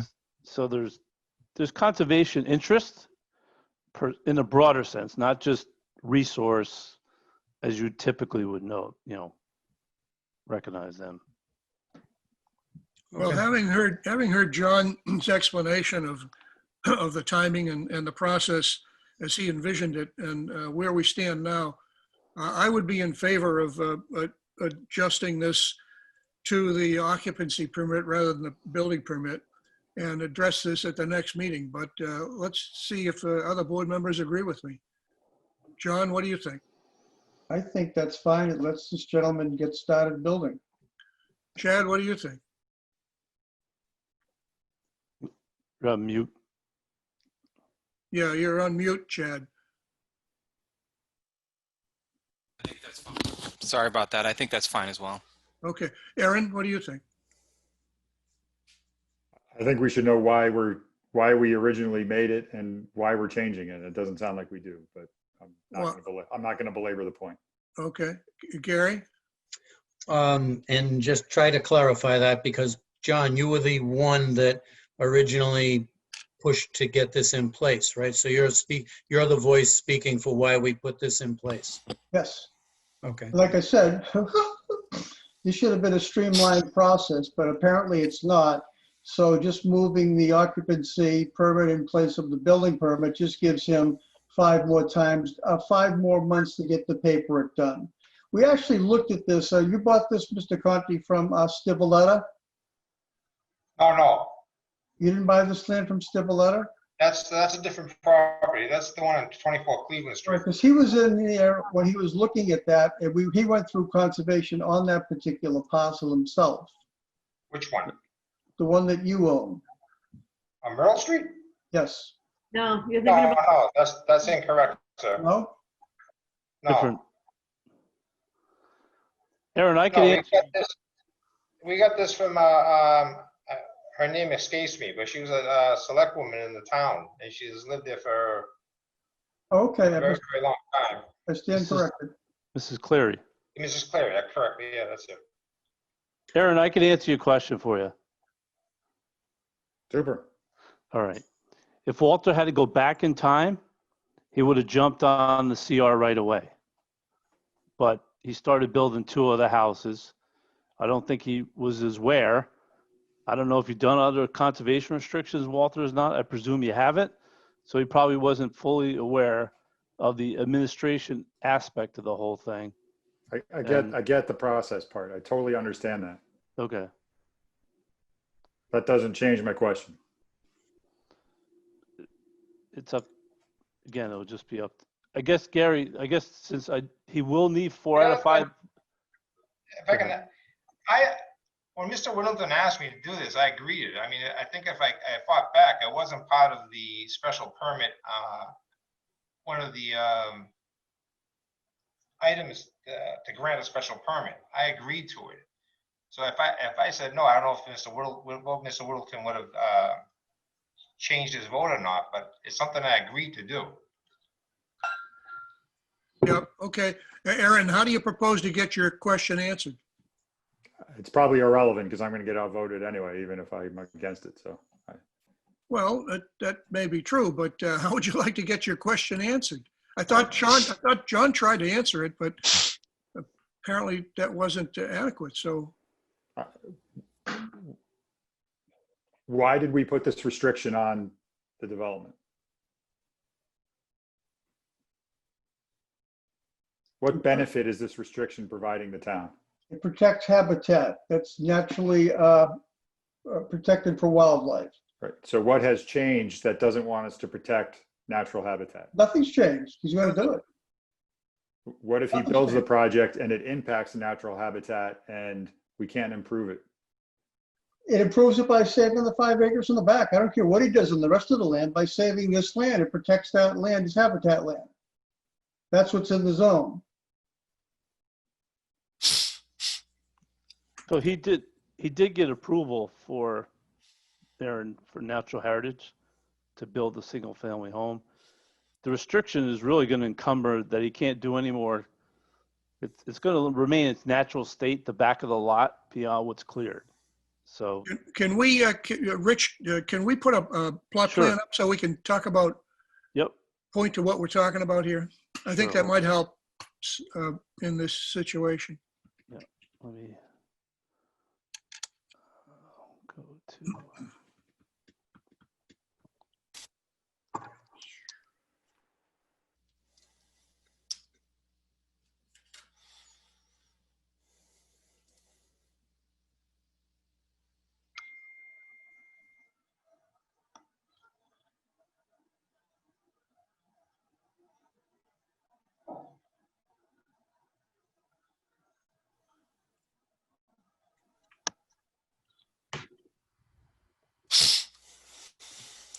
Okay, Rich, take us through it. Sure. So where this dashed line is here that I'm pointing to across the lot, this rear section of the lot is the conservation restriction on the land. This here dashed line that's where the split rail fence. So that's actually the limit of clearing that is allowed through this permit. So if you see, so basically it kind of coincides with the clear area that's here. So the rest of this lot will remain in that state. And do I have another one? Yeah, I don't have it here, but off to the. What I heard you say is that you got clearance from Natural Heritage to build on the front part of the lot. Correct. Okay. And actually this. National Heritage had to give approval for all 3 lots. It wasn't just that lot, and they approved it. Sure. Okay. Thank you. Aaron, is that helpful? Yes. I still don't understand what the restriction is getting us. It's why, if everything's perfect, why did we put a restriction on it? Just so that it's on the books? I thought it was so the back of the property wouldn't be developed. Yeah. It couldn't be developed anyway, so the National Heritage Society didn't approve us to do that. Again, this was Mr. Whittleton requested it at the. I think it's a wise idea to have that restriction on the conservation land. I also don't think it's a wise idea to allow the development until that restriction's in place. But again, I'm not going to.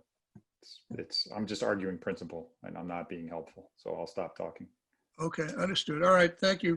All right, Rich, then I think the consensus here, with an exception, the consensus is to proceed down to the next meeting to modify the conservation restriction. So just one final, Gary, are you on the? I'm sorry, you're right, I didn't talk to Gary about it. Yeah. I'm okay because you're just moving the restriction to the you're allowing the house to be built, not to be sold. Is that basically what we're saying? Correct. Yep. Sure. Okay, thank you. All right, Rich, you know what to do. All right, so now we know what to do. Yep. Thank you, Mr. Conti. Thank you.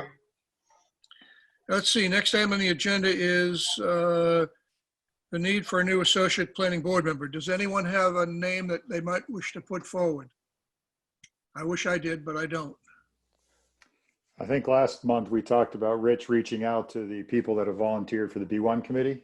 Yeah, Yeah, I didn't get any takers for that. So we're gonna actually, I think, Betsy, I don't know if you already have, but have you submitted it to be posted on the website yet? I did, but he hasn't posted it yet. I did put Okay, it out on the Norfolk community page that would yeah. looking, so So I haven't heard any. I'll just have to give a reminder to Tom. I did check today. I didn't see it on the website. No, I But didn't. yeah, huh? I didn't either. I'll email him. We'll have to email Tom to get it posted on the website. But yeah, the people who were interested in the B1 weren't ready to make that kind of commitment. So they wanted to get their pinky toe in, not all their toes in the water. all right. So we need to, if anybody wants to alert them. So we're advertising so that we have somebody hopefully by the October meeting. Thank you, Rich. Okay. All right. Next item is discuss potential zoning articles for fall town meeting. Contractors headquarters allowing earth removal equipment. Yeah, so I wanted to, I'm going to screen share with you, but I wanted to just, hold on a second.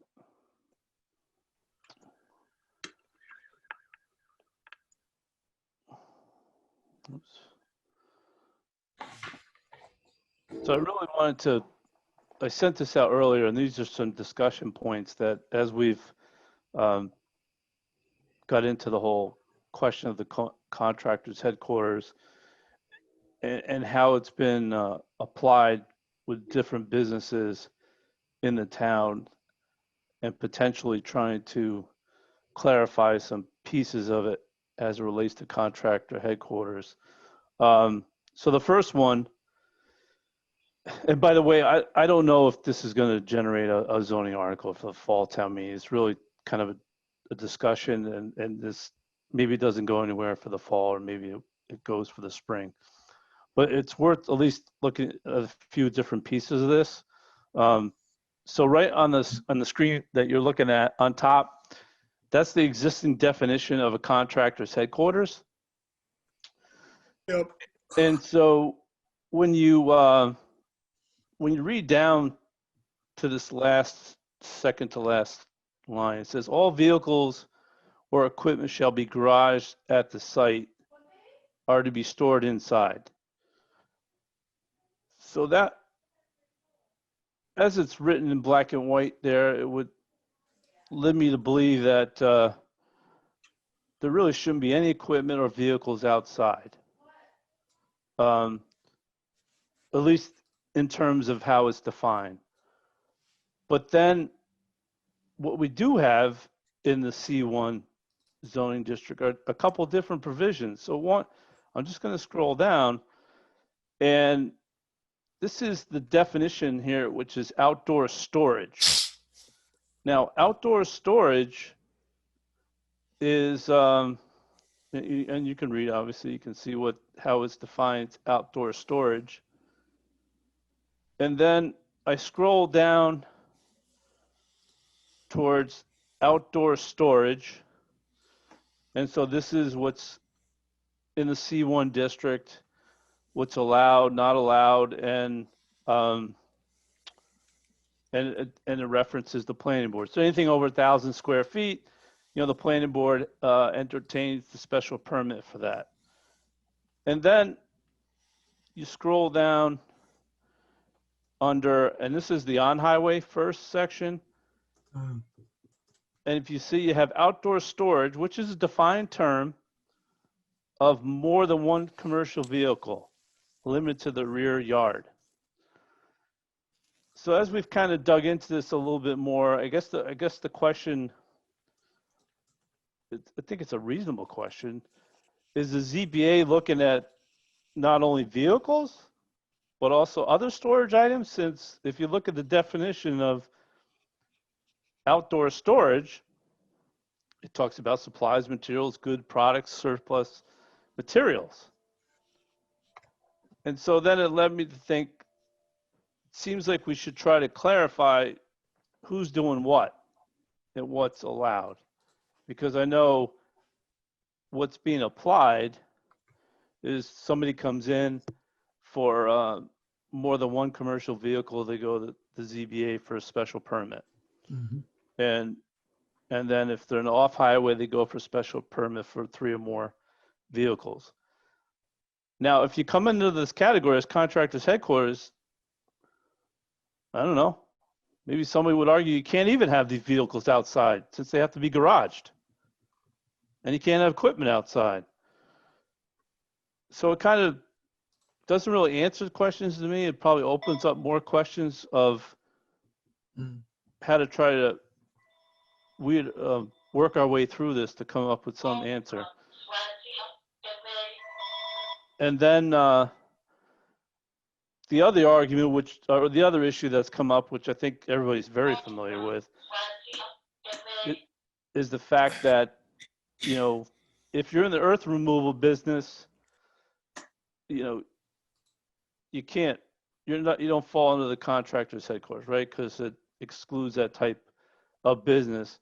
But yeah, we do know that there's plenty of businesses that use similar equipment. Now, the sizes are different, but there's similar types of equipment. So I've kind of really, I don't know, I guess I identified all the issues or at least the issue and some of the questions. I don't have the answer necessarily, and that's where I would probably want to get some more guidance from the board, how we want to try to address this, because it is I can't tell you the percentage base of it, but certainly in the C1 district, it's a big piece of the business type community we have here in Norfolk.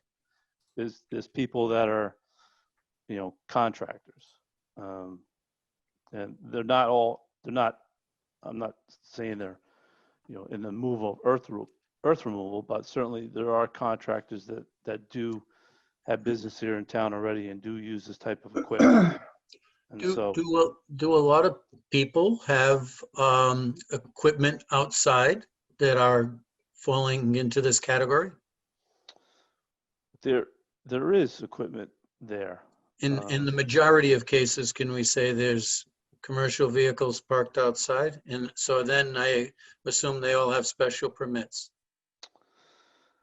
So some of them do have special permits. Okay. And I probably, I will say that there are some that they could very well have more than what they have under their special permit. They might have varied in the amount of vehicles, but. So we've had people in front of us as well that have had buildings in more than one town. And just the term headquarters makes it sound like it's a central location. And then the others would be auxiliary locations, or, not where all the decisions or whatever are being made. So the headquarter thing is bugging me a little bit, because it seems like if someone had more than one building in one town, they can, if they have a problem here calling it headquarters, they'll just call the other one headquarters. And then this doesn't apply to them, right? Because this activity, this subtle difference around what happens in a headquarter doesn't have to happen here in this town. So what happens if it's not a contractor's headquarters and it's a contractor building? Well, that's just it. I think if they have they'll come in and they'll more than likely say they have a little bit of office space, may not be huge, but have a little bit of office space, and then they would put themselves under this category. So they might have contractor headquarters in more than one town. They might say the same thing in Walpole or something. Okay. Yeah. And we don't quantify office either. So, I mean, you could have, 10 by 10 office, I guess, and could be your office headquarter. It's just that, it's just looking at it, it seems like, we do allow for more than one commercial vehicle. So in the on highway, you could have more than one, by Yeah. special permit. You could have more than, 3 or more in the off-highway. But yet we specifically say in this definition that they got to be inside, and they're not. Now, I just, as we try to look at our bylaws and do the best we can to enforce them, but also recognizing how business operates, it seems like we need to find a place to get to, I guess. And I'm trying to, like, which is it going to be? So, for example, it very well might be outdoor storage shouldn't be part of that, commercial vehicle special permit. Because it seems like this really should be with the planning board. So it's like, would I have somebody get a special permit for vehicles and outdoor storage because that's what it says under the special permit section over here? We haven't done that that I'm aware of, looking at back at the permit. So like I said, I think it's really more food for thought. I'm not sure So your goal in asking or raising this tonight is to what? The goal is to try to rewrite the language? Yeah, So, the goal is to rewrite it. Do you look at the language and see a conflicting, or am I just reading something in here that you wouldn't necessarily think? As a layperson now, because I'm not. Yeah, it seems like there is a conflict between what we say for contractors' headquarters and what we say for storage, outdoor storage. There seems to be some inconsistency. I think, Walter, I think where we're going wrong is that I think we've got to distinguish between contractors and developers. Most contractors, hardly any have heavy equipment that would be a vehicle weight that would cause a problem. Most of them have commercial trucks and vehicles. We talk about parking being allowed by special permit for a vehicle. What's a vehicle? Is it an excavator? Is it something that has to be insured and is roadworthy? What's material? A developer has heavy equipment. His material is piles of loam and gravel and crushed stone. So technically, if you're allowing heavy equipment in and storing materials, that's his material forte. So basically, and the only one normally that has smaller equipment is a landscaper, and they have small tractors, and they have small bobcats, and they have small steer cats. They're all very small, and they're not obtrusive in any way and can be easily hidden. But when you get someone that works with equipment that's over a 10,000-pound vehicle weight, you've got some big stuff, and it's not registered, and it's harder to hide, and it has to be trailered in and out of there with a good-sized trailer. So to me, it's a whole different business. And I start to wonder, should we have, and I know some towns do have in the industrial zones places where heavy equipment operators can operate. And I start to wonder whether we're trying to fit the development group that has this type of equipment, bulldozers and excavators and that, into a contractor headquarters, which is a guy that basically comes to your house. And a vehicle, a special permit for a vehicle is either probably his pickup trucks that are heavy duty with writing on them, or a small van or a panel truck or something. That's what I get as being a vehicle for contractors. So I start to wonder, if you want a place for folks to store the heavier stuff, whether we have to differentiate that. And understand when you do, if you, like I said, if you're saying materials, the material to a developer, it's a very valuable commodity, is all types of stone and gravel, dirt, loam, and all that, which I'm sure that in most spots you don't want to have stored. So I start to wonder in some of the zones around if you might want to have a separate breakdown for that. Unfortunately, like I said at the last meeting, I don't think any of us that have a residential home would want these pieces of equipment parked beside us. I don't care if there is a 30-foot green belt or not. So I think that's the issue, because it really is hard to, and after going through Hill Street, it's hard to sort of define what these are. If you look in our definitions, it doesn't say what a commercial vehicle is. Commercial normally is the transport of goods and services. And when you transport it, you're on a road. And if you're on a road, you're licensed. And a lot of these things folks are talking about aren't licensed piece of equipment. Right. Well, in terms of what's a vehicle, according to Bob Bullock, anything with a license plate is a vehicle. Yes.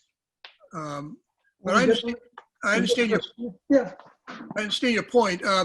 The issue seems to get complicated when we talk about the C1D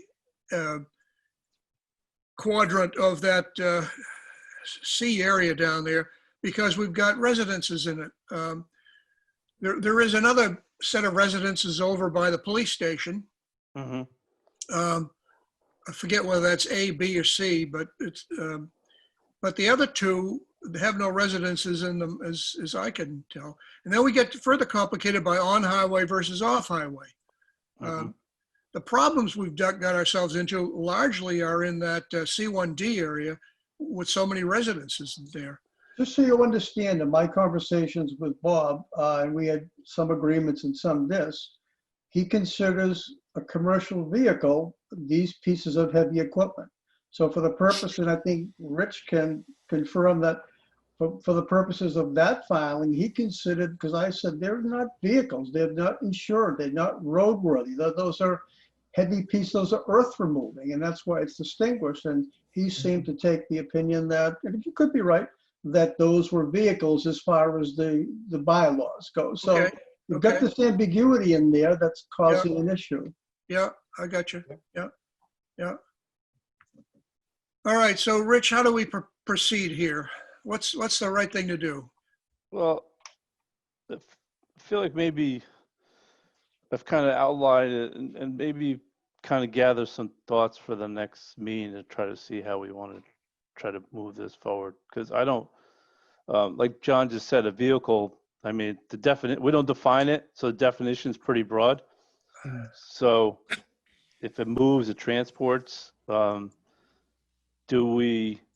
but I do know there are contractors and their headquarters that have this type of equipment in town, and they're not necessarily the ones that I know of.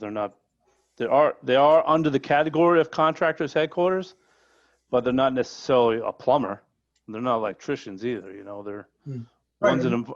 And those people from before got in their permits years ago, including the Roweens up there on Hill Street, way up in the back. They had heavy equipment parked outside, and the contractor headquarter definition was never really looked at, saying that earth removing equipment has to be inside. So these folks that have those type of piece of equipment, and no, he's not a contractor, he's a road builder. So they were sort of snuck in under the old contractor's headquarters, which really says they can't have that outside. So that's the dilemma. Yeah, and I was thinking, John, more of the ones over in Shire, like Trident Environmental. I've seen backhoes over there. I've seen, I think there was an excavator over there. Mass Building and Bridge. Mass Building and Bridge, we let him have that piece there because he uses that regularly to take down that prefab building that his folks put up and take down for special occasion.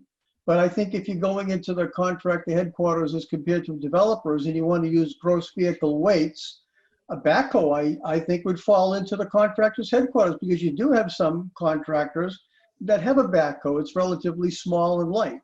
And maybe that's, Walter, maybe that's where we kind of draw the line, is to start looking at the vehicle weight size to. Yeah.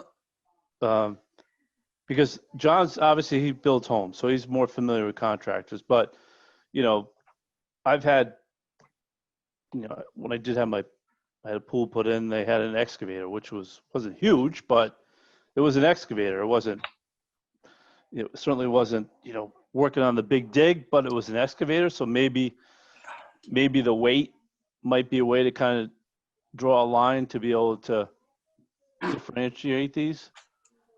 Even when it comes to an excavator, a dump truck, various pieces of equipment. That's how the tax law works it too, Rich, with gross vehicle weight. we've suggested to a few clients that want to have the rapid depreciation and write their whole vehicle off in 1 year.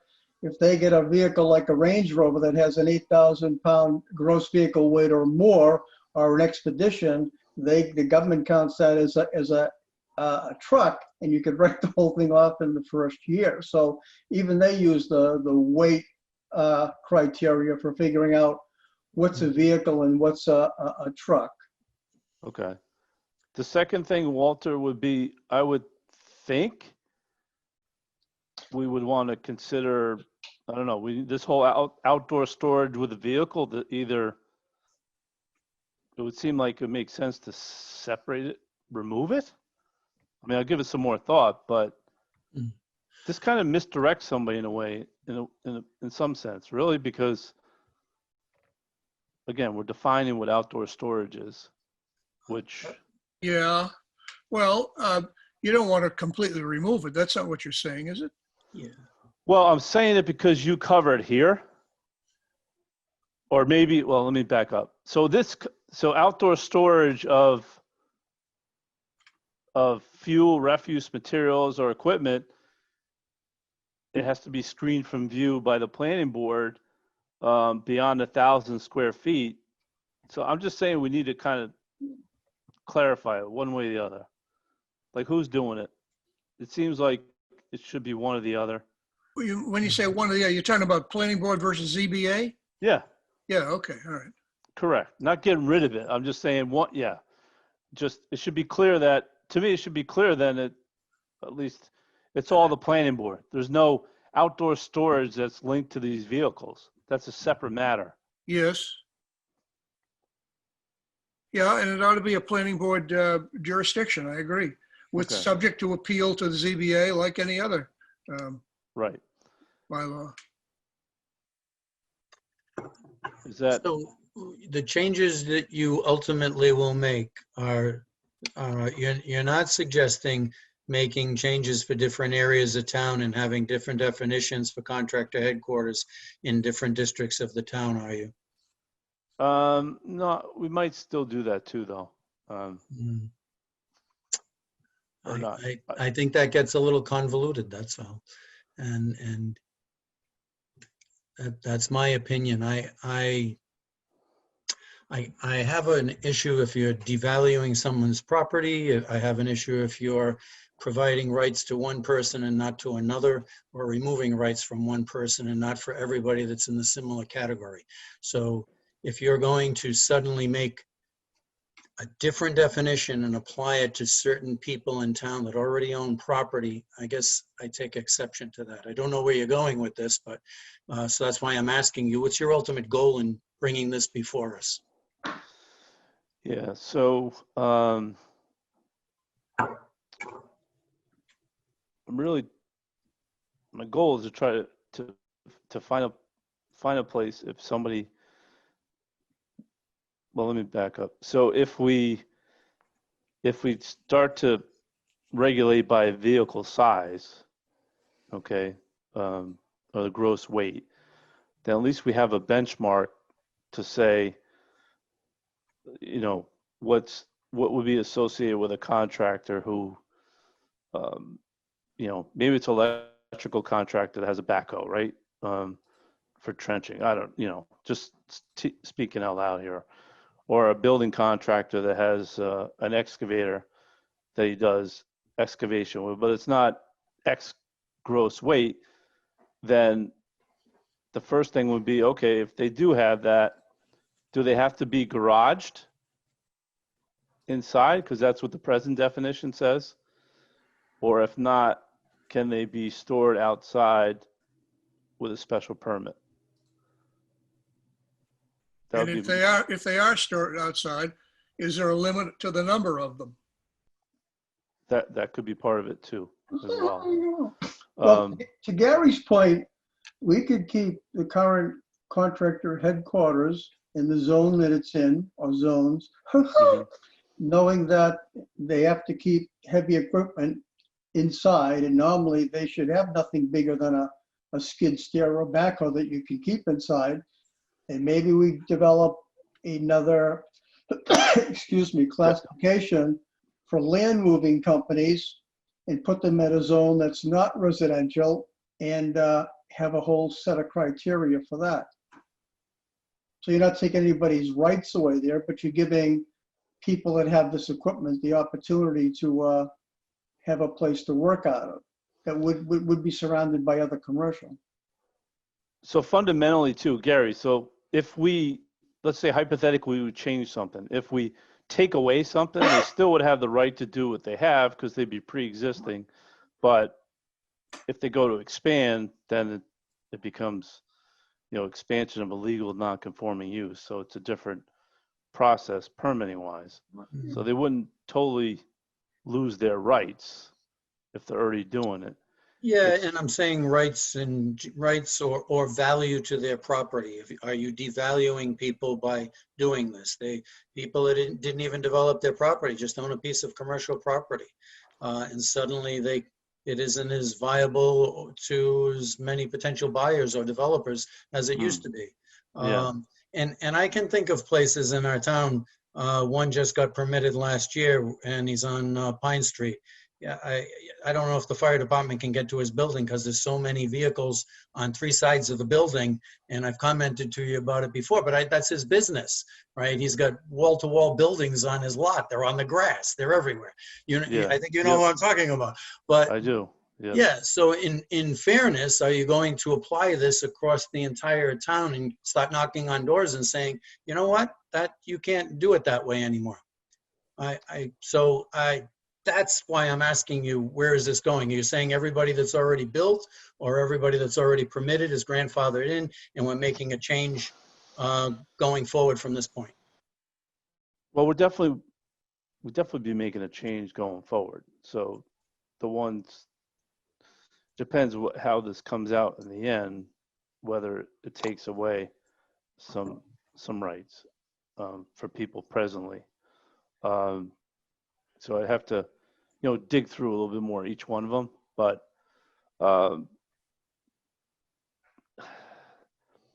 some already have permits, so I guess I'll have to kind of look and see where people are permit-wise.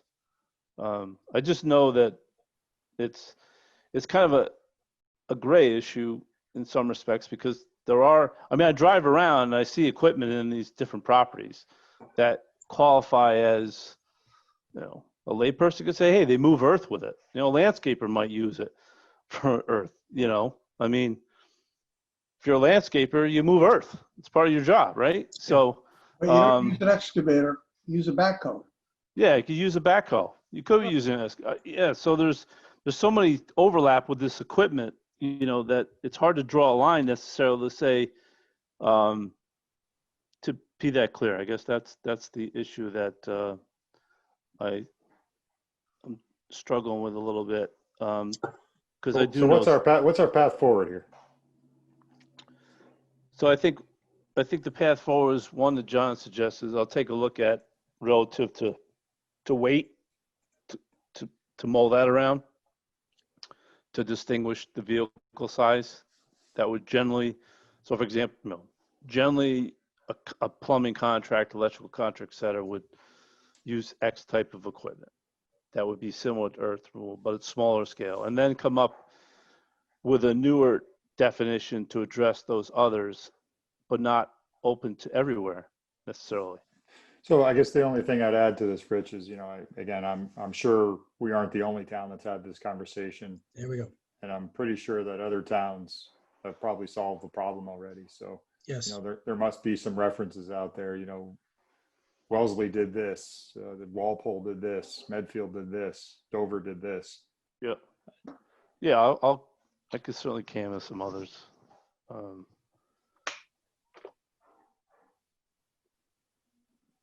There's a hand up, Walter. I can't see it. We've still got the definition up on the screen. Can we take that down? Sorry. Sure. Yep. There we go. Okay. Who's asking a question? So Peter's online. Hi. Yeah. Hey. Hi, Rich. Maybe somebody can answer. So, similar to how Chad asked about the conservation restriction and why it was in place in the first place. Heavy equipment excavation is specifically excluded in that definition. What was the original intent of that boundary? So before saying that, you know, it needs to be removed, you also need to understand what the original intent was behind that. So I was curious about what that is. I don't think any of us were around at the time it was originally written, Peter, so it's hard to say that. Yeah, I haven't come across somebody yet, not that I'm not still trying to see who would have more history on that in the development of that, because there is no.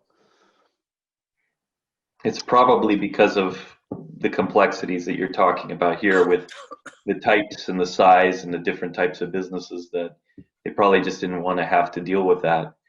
But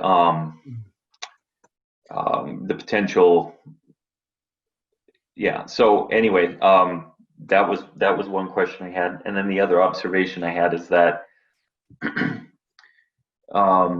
you know, a business that's got half a dozen front loaders, you know, plus 10,000 pound, over 10,000 pound excavator or backhoe, you know, putting it on a single acre lot on a road that can't handle truck traffic and that has residences surrounded, that's describing C1D.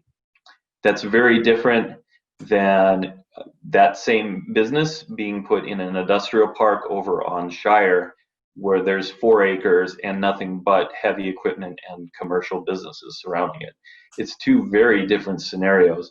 And the C1 district is already, so there's different bylaws in place already for different parts of C1, on highway, off highway, C1 A, B, C, D.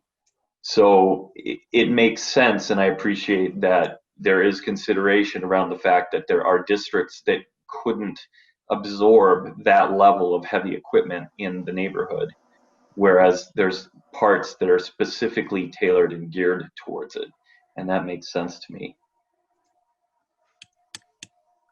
Okay, thank you, Peter. Is there in the language, when I read that, it says excluding those contractors primarily involved in the excavation or relocation or transfer of earth?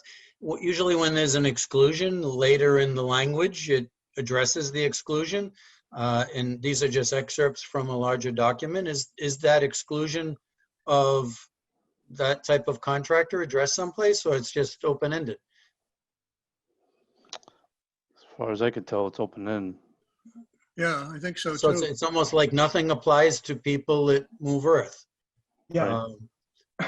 All right, well, so we could add clarity to that. Yes, that's kind of what John was poking at, really. Yeah. Yeah. Right. Well, and I think, again, that's what we're trying to do. I think it's, so there's clear examples like John had mentioned, Todd Ruin, I think, no, I know most people, it's pretty clear he does heavy construction. He's in earth movable, right? Business. And he has large equipment. I mean, he happens to be there. He's been there for a while there on Valley Street. I'm not sure exactly how long he's been there, but there are other, you know, yes, the one that 6 Hill Street came in with similar equipment, and yes, he does. I know he does landscaping work, right? He advertises that, but he's also using that equipment for snow removal as well. So he's not. There's a mix. So I guess it's trying to find either, right now there is no place, Gary, because it's not addressed. Yeah. It's excluded, but it's not addressed, but yet we have them in town. Oh, well, at least, you know, we have a couple of those businesses already in town. Yeah. I don't think we should rush through this for the fall meeting myself. I think there's a No, I lot don't to either. it. No. What would be really nice if you had just added definition? What's a commercial vehicle? I think we should have that. Okay. Well, I think you answered my question. I was kind of leaning that way anyway, John. I just felt like. Just so we do it right. Yep. It kind of, I agree.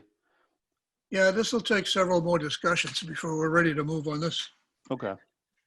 All right, thank you, Rich. Okay. Any further discussion on this topic, or shall we move on? No, we can move on. All right. Well, the next item is a review and approve meeting minutes of July 14th, August 11th, and August 11th executive session and April 14th executive session. Betsy, the only comment I have on these minutes is on the August 11th one, on page 3. It says, Mr. McCarthy said that they hope to have the town center sewer study wrapped up February. And between wrapped up and February should be either the word by or in. Yep, by February of 2021. There you go, add 2021. Yeah, that's the only comment I have. I've read all of the rest of them, but. So we need, You Gary, need just one motion?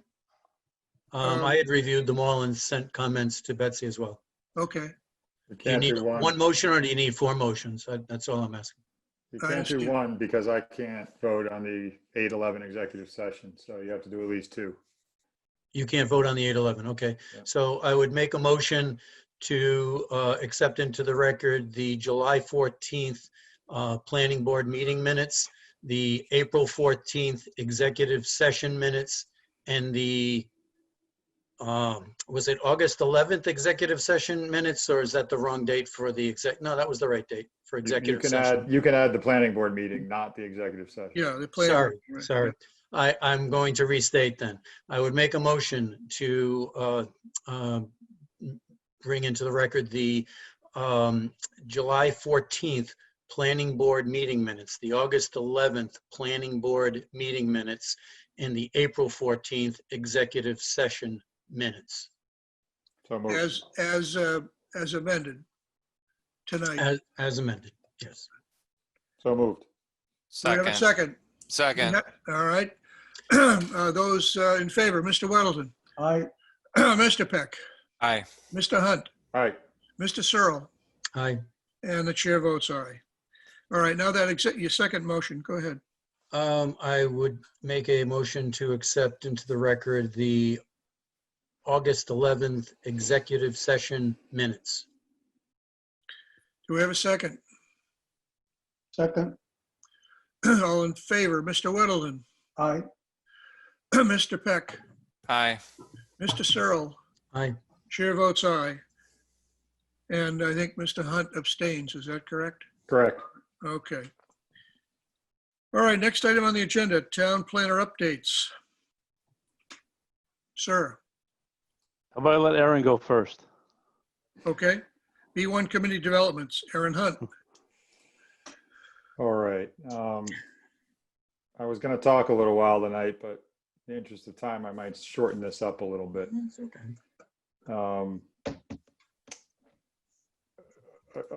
A couple of good developments from the B1 committee work at our last meeting. The MAPC and Josh presented a build-out analysis for downtown based on the warrant articles that we put forward a year and almost 2 years ago now. And some of the numbers were interesting to hear, but it basically provided a bookend for the largest potential development based on the numbers that we had recommended at that point in time. The other item was a financial analysis that the MAPC did to see, what level of development, at what density, height, et cetera, did development become feasible, which was also interesting to see. So I can run through some of that. There was also a discussion on 40R, and I can summarize that as we go through. So I'll try and do this quick. I'll probably over summarize and oversimplify what has been a long conversation, but I'm going to give it a shot. And the reason I'm going to do that is at the next B1 committee meeting next month, we're going to vote on our recommendations to bring to the planning board for basically to go public and start talking to all the committees and public here in town. The other thing we're working on is having Josh present the MAPC, the original MAPC report, and his recent report findings at the next town meeting. Again, that presentation will be an informational type session. It's not intended to be a question and answer session or an in-depth study of the work that they've done. It's more a presentation of the documents that are available for the public to go review and ask questions of the B1 committee for us to answer. So I believe the moderator has approved that presentation for the town meeting. Not 100% sure on that one. Maybe Rich knows the answer to that. Yep. Okay. All right. So first, the 40R presentation, and again, I'm going to oversimplify this, but I believe the committee is leaning towards 40R being having some significant benefits. Again, 40R is really quickly, it's a version of, of 40B, et cetera, where the town and the state pre-approve a type of development. And then if a developer comes in with a 40R project, there are benefits that the state provides to the town for the impacts of that development on the town. I think that is that feature is something that the public has asked for here, that we've contemplated ways to try and incentivize development, and that being a state law and an option, it's becoming one that the committee is I think getting behind. The question becomes, what size district do you have? We looked at a single lot. We've looked at a small combination of lots. We looked at a larger combination of lots, and we considered the entire district. I think we pretty quickly moved beyond the entire district. We pretty quickly moved beyond a small combination of lots, say 3 or 4, and we've had conversations about 1 lot or somewhere in the neighborhood of 15 lots. And I'll try and show you a picture on that later. There are 2 schools of thought. One is that 1 lot is easier to get approved and show some development downtown. The other is that the goal of the committee is really to be planning long-term, not short-term projects, and that zoning changes should be considered in a more encompassing fashion, and the larger, district and impacts were may be more appropriate than smaller focused. But again, that's up for consideration. So again, I imagine that the committee will vote in some form to include a 40R district in the next in our next meeting. The MAPC build out analysis, Rich, I think I'm going to share my screen if that's okay with you. Yep, go ahead.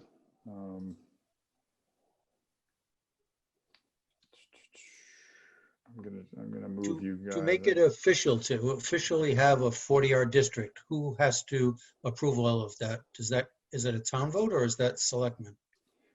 Town meeting. Town meeting. And Department of Housing Community Development. Okay. So the town has to approve it, and then we have to go through the approval process with the state. So there is a bit of a process to it. Okay. The state part is just the formality. It's not like the town would approve it and the state's going to shoot it down. No, it's a little more than a formality. Yeah. Okay. It's all right. Yeah. I don't want to change the course of the conversation. No. I'll stop talking now. No, it's a fair. Yeah. Yeah. No, I think that's certainly something that we need to talk about, Gary, because, the state might not think we've gone far enough to warrant those benefits, correct? But it's an important conversation to have, because the larger the difference between the zoning requirements and the 40R recommendations, the larger the benefits provided to the town are, right? So in other words, if we do proceed with a 40R district, it would be in our interest not to change the zoning requirements for the B1 district, but to include the changes in the 40R language. That way, the difference between what we have today and what a 40R project would be the largest possible, right? Interesting. And it is an overlay, by the way, just as Aaron's talking, just for. Yep. So again, I'm going to flip through this real quick. I believe this is a public document at this point. This is the MAPC document, but Josh put it together. They did a build out, again, they did a build out analysis. They talked about the center of town. They have this map of what the existing center of town is. They included current 40B projects. They go through a smaller development lot. They go through larger development lots, which are the yellow areas. And again, this is just a way to break down numbers. But I'm going to start to talk about some of the numbers. So they also had a whole bunch of qualifications. Basically, these qualifications were to what our recommendations were to the select board. Again, a while ago. There were other qualifications we can get into. So for the first summary, what a build out might look like. Again, this is all hypothetical model, and again, the time frame on this could be 20 to 40 years, right? This isn't expected to be a 2 to 5 year kind of thing, right?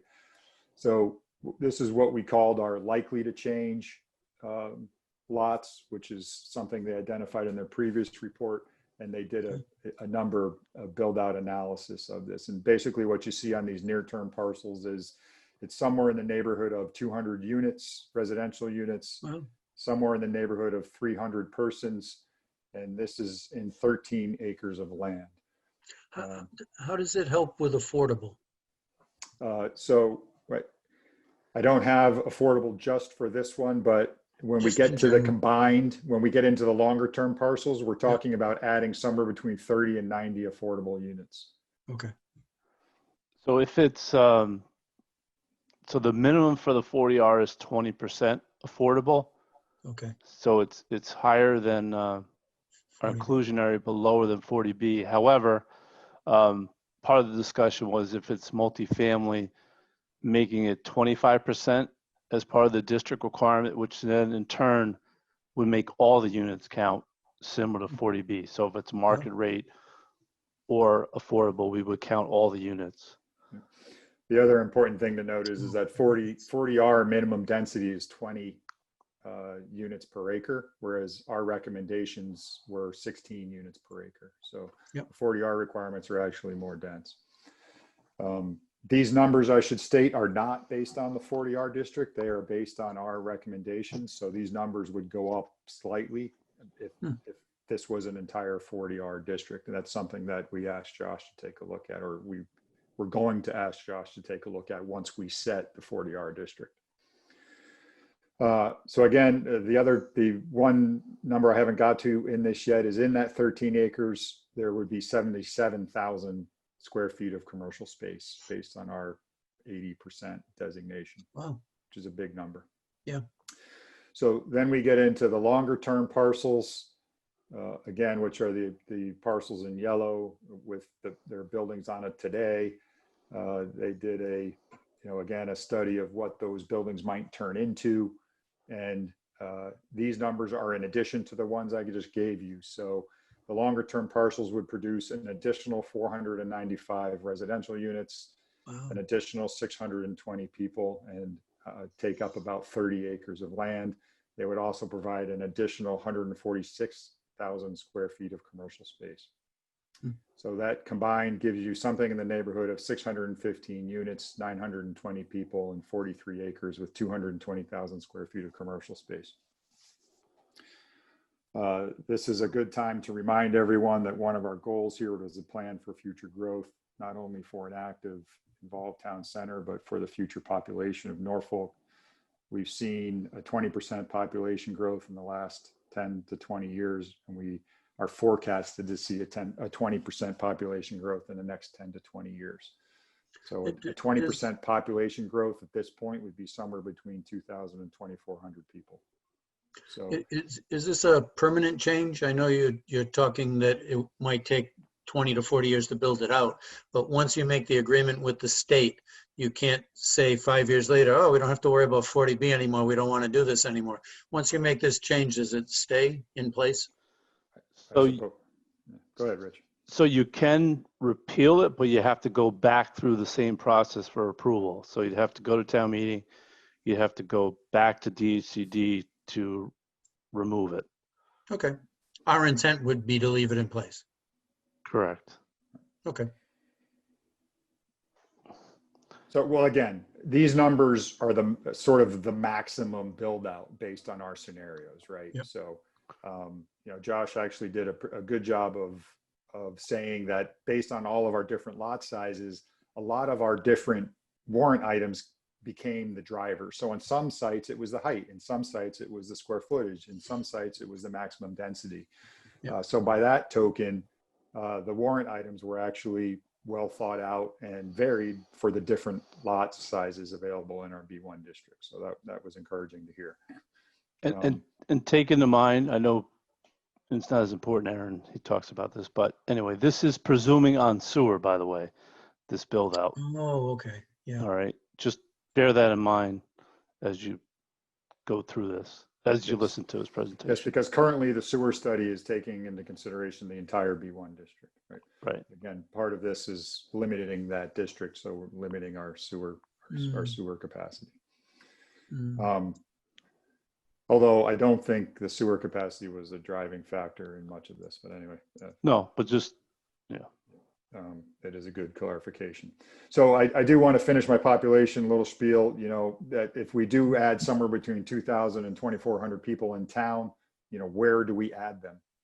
At maximum planning capacity, only 920 of them are going to be in the town center, right? So that's still another, what's the math there between 2,400 minus 920, but it's a significant number of people that are going somewhere in town other than town center, which I think is what we're all trying to avoid, right? Trying to keep those people out of the farms and fields and perhaps put them in an area where more density makes sense. So one could argue that if that is the stated goal of the committee, then we are not dense enough. Again, I mentioned the 30 to 90 affordable units out of that. That would come with 1,000 parking spaces. And a couple of things that Josh did mention is that, and it gets into the financial analysis, that there wasn't a big difference in the 3 to 3.5 stories in the financial analysis, but the 3.5 stories certainly impacted the residential units, which again make it more viable. It's pretty clear to the MAPC that we have way too much commercial space. Again, Walgreens is 16,000 square feet. And we're talking about adding 220,000 square feet of commercial space to town. So that was the single largest item that jumped out at them, which is they just don't think this town can support 220,000 additional square feet of commercial space. So they strongly encouraged us to look at that ratio. And again, I'll get into it in the financial analysis, but one of the things that he was saying is if a potential compromise is you get rid of the extra half a story, you go from 3.5 stories to 3 stories, but you increase the amount of residential that could be built at grade. So the number of residential units stays up and stays attractive to the developer, but your overall commercial space comes down and the height of your buildings comes down. So again, it's a balance of all of these numbers.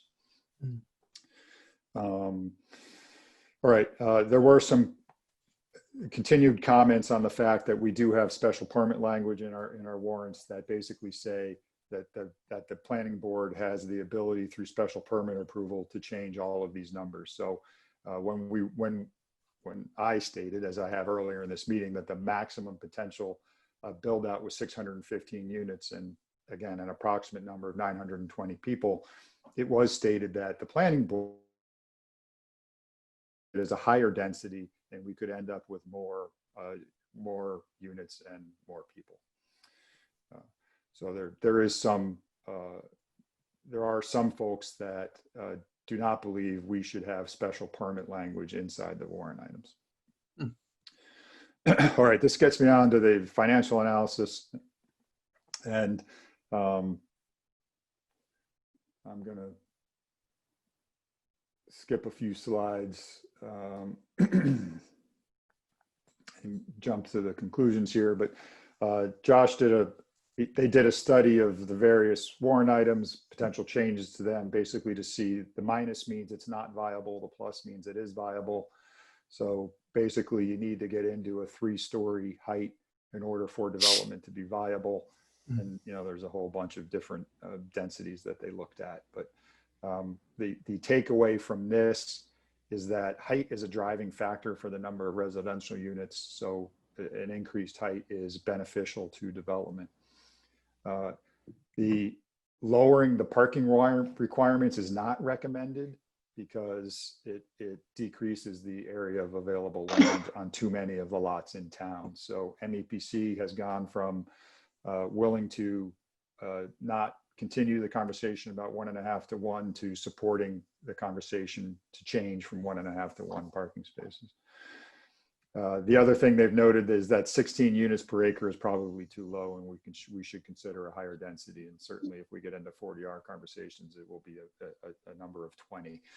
Now, they did say that maybe 20 isn't necessary for the entire district, but somewhere, you know, 16, 17, 18 might be a better number to look at. Again, I mentioned that they said we did achieve a pretty good balance. We did not go too far to the developer side, and we managed to control development in a number of different ways on a large variety of sites. So we are in a balanced position in many ways. There was no clear option to reduce, you know, density, height, et cetera, and keep feasibility. It's basically all trade-offs at this point. It's a series of compromises. So again, I mentioned we could take a 1/2 story of height, but maybe we reduce the number of commercial space at grade and we increase the allowable residential units at grade. It all becomes a balance at this point. So what all of this did, and I'm going to paraphrase a number of conversations here, but we get to a conversation where, you know, if you look at a full build out scenario, maybe I think some areas that jump out quick off the map, like this is town owned property. The town controls it. We probably don't need to plan for high density build out here. This area here is borders residential neighborhoods. Maybe this area isn't the right place to be talking about higher density development, right? So you pretty quickly start to get into this blue area of sites where higher density development makes sense, right? So we quickly say, all right, we can, from that 650 unit number that I mentioned earlier, you can take out a chunk of units from here, you can take out a chunk of units from here, and you're starting to bring that number down already, right? You know, this again would be the larger 40R district.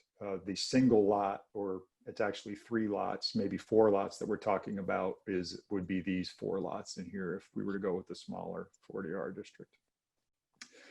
I do think it's interesting to point out that if you do change the size of that district, again, it goes from what to some public representatives was a pretty shocking display of density to a much more tolerable display in the center of town. I think pretty quickly, right? So again, we're not asking the MAPC to update the numbers on this yet. We're going to wait until we vote at the next committee meeting and then ask them to update the numbers so we can present them to the planning board. So that is me rushing through the presentation, but it begins to let you guys know where the B1 committees, or at least what we're discussing, and the fact that we're going to be voting on some of this next week. So I guess what I wanted to do was to see if anybody had particular objections to any of this, not necessarily the details such as 3 stories or 3.5 stories, but, you know, is 40R the wrong thing for this town? Are we not sticking to our mission statement, and things like that? Just one last chance for us to say, hey, this isn't really the direction we wanted you guys to go, before we go ahead and vote on things next week. So I dumped a lot on you guys there, so I'm going to stop talking now and Yeah, I guess I would ask for a little more feedback, and I do sit in the back because Eileen's on the committee, but I don't listen to 100% of the content. Are most of the people on your committee are from other boards, and they're on your committee to go back to those boards and try to gain the support of those boards, so the same thing that happened previously doesn't happen the next time. Does it seem like there's consensus, and regardless of where the extents are of the overlay, does it seem like there's consensus on your committee? And do you think there will be problems because certain members will go back to their boards and say, I can't vote for this? Where does it currently stand? I'm going to answer that question, but I think not the way you want me to. Okay. So I don't know that there's consensus. I don't think I want to make that guess. I think that the committee is ready to move forward. I will say that they're ready to make some final recommendations, have some probably healthy discussions, and ready to make some votes and move forward and make a recommendation to the board. I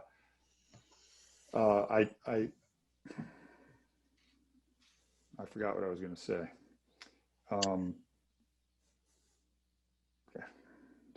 Paraphrase your question again, Gary. Yeah, I was just asking if you find that there are any people that might, I don't know, go back and being the representative of a particular board on your committee, they might say, I'm not going to vote for this. And then we have the same problem because a significant committee is not allowing it to move forward. Here's how I'll answer that. And I think most of the people understand their position here is to represent the findings of the committee to their board. So they're going to present the findings and the recommendations to their boards as what the committee approved and presented. They are reserving their personal opinions for discussion at those board meetings. So they will present our findings to the boards and say, this is the discussion, this is what we found, and this is what were recommended by the committee. But if you want my personal opinion, it may or may not differ from the committee's opinion. So, okay, good.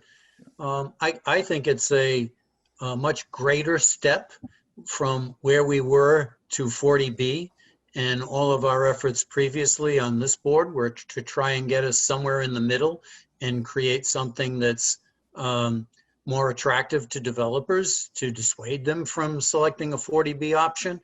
This seems to go a little bit further. I think it's fine. I see that there's a lot more benefit to it. But I didn't want to lose sight, and that's why I guess my first question was, what happens to affordable and with this plan, and is that closing the gap for us quicker? Because that's really what we were trying to do previously before we looked at 40R. Yeah, and I mentioned the 30 to 90 units, so it's obviously variable in the range. And again, these are max build out scenarios. That doesn't say that, and the time frame we're talking about for this development is 20 to 40 years. So, yeah. It's a long-term plan for the center of town, which again I think is what our goal was. Is the plan for the future, right? In 20 years, maybe we'll revisit again and say, hey, it's not going in the right direction, or, maybe we need to make it a little more dense, or I don't know, whatever, right? I mean, 20 years is certainly going to be very different from today. But I think it's a good long-term vision. We have some bookends, and we've had a lot of healthy discussion on it. And I think we're in a good place to move forward. I am going to add a few things to this here as I'm talking. So we're not going to make the fall meeting this year. I think that's clear to everybody. The warrant's open already. So we're talking about potentially spring or fall of next year. So our goal, again, is to come up with these recommendations and then go through a series of meetings with the various boards and other committees, and a public education process to get as many people on board with this as we can, or find out that it's not worth bringing to the warrant, quite frankly. So our goal, again, is to make some recommendations next month and then begin the education process with all the various parties that we need to bring up to speed.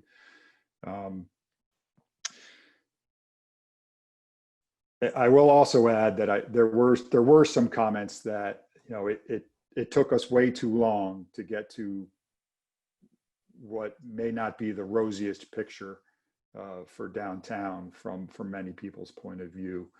And that the time scale for the development at 20 to 40 years is just too long out to be beneficial today. So, you know, that is we did receive some of that comment. So, you know, I think our meeting ended a little bit with, you know, what is the right vision for this committee? Is it a long-term vision or is it a short-term vision? And I think we've been thinking long-term, and I don't know that it was ever stated that it wasn't short-term or whatnot. So I don't know that there's a short-term and a long-term option. You know, we sort of ended the meeting with a conversation, or maybe I'm confusing meetings. But I don't know if zoning changes are the right short-term conversation. I think if you're talking short-term, one site, one project, there's probably other ways to go about getting that project built, tax incentives, agreements with developers, whatever, not zoning changes. So again, we've taken a longer-term approach as a concept. Aaron, two reactions here. One, I think 40R has some significant benefits to the town, and I think I'd support that. And secondly, just an overview thought. This is difficult stuff. I've been involved in a couple of attempts, and nowhere near in as much depth as you folks have attacked it with. But it's difficult stuff, and I just want to extend my thanks to you and the committee members for plowing through this. It may have taken you longer than you wanted it to, but it's not easy to get your hands around all the dimensions of a task like this, and I thank you for it. Thank you, Walter. On behalf of the committee, thank you. Aaron, I think the feasibility slide, the financial feasibility slide is really important. And that was something that wasn't in the packet, 6-12 months ago. But I think that's a good analysis to show this, show different criteria and is what makes it feasible to construct and market. So I like that you added that in there, because like I said, I don't think that was there 6-12 months ago. Yeah, I agree. It was very important. It was also a specific request of the advisory board. So I think that slide answers a lot of questions. Yep. Because it always comes up, well, I don't want to do 3.5. I want, and this shows you 3.5 would work, or 3, but given these certain criteria. So I think it also reiterates that a district-wide 1-2-story development just isn't feasible from a developer point of view. Right.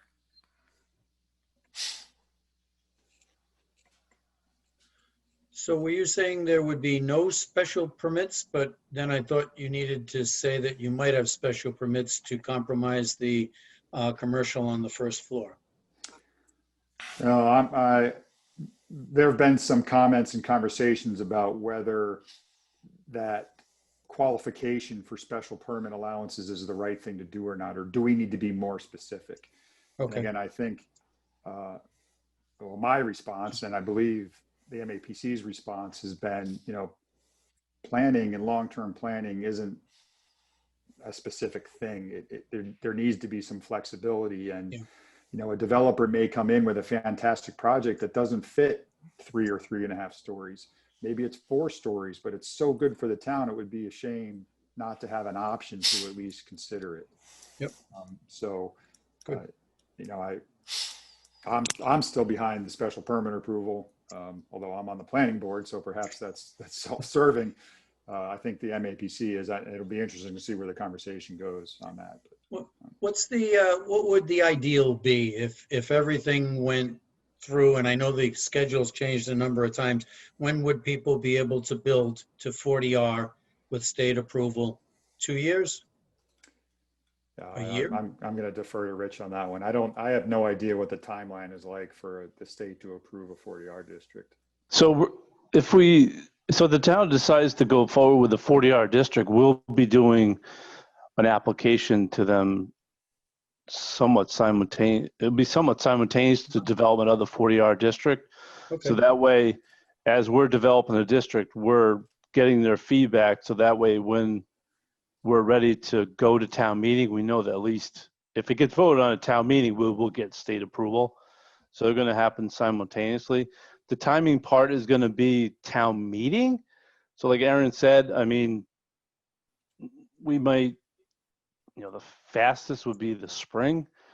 And so if, let's just say hypothetically, if that were to happen, then, as it goes to the AG's office for approval, it would also go to DHCD for approval. And they're pretty close to the same timing on it. But, we'll have to see how it unfolds, where it tracks with the town meeting. The one thing I did want to say, just to add for the board's sake, so the permitting for this would be through the planning board. So it would go, similar to how you do now site plans. That would be part of the process for permitting a project. Some towns don't do that. So you could have it just straight as of right, certain criteria, no permitting review. I think everybody's envisioned a local permitting process.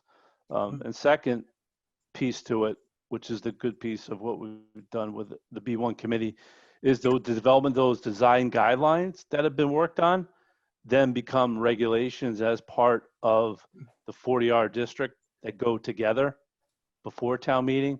So the weight of those gets bumped up significantly, as opposed to right now, they're really more floating around as guidelines. So that's another piece of this that would be part of the process going forward. And I think just quickly to just branch off of Aaron's update is that the sewer work is really to a degree hinging on the work of the B1 committee at the next meeting coming out with a potential series of recommendations. Because I can tell you, as you probably already know, that there's not enough sewer capacity to meet the build out, even under current zoning district wide. So that doesn't exist. So then you start to work backwards and what might be a reasonable new sewer flow that the town might want to consider design, planning, permitting, and try to get funding through betterments and grants or maybe low interest loans, combination of those.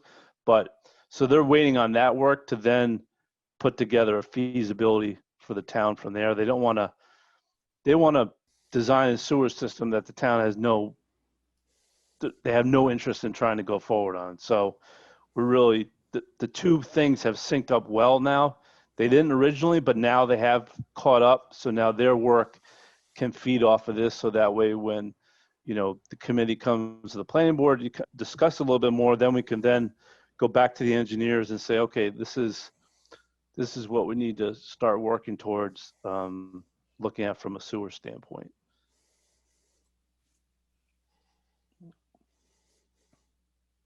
So that's kind of the concise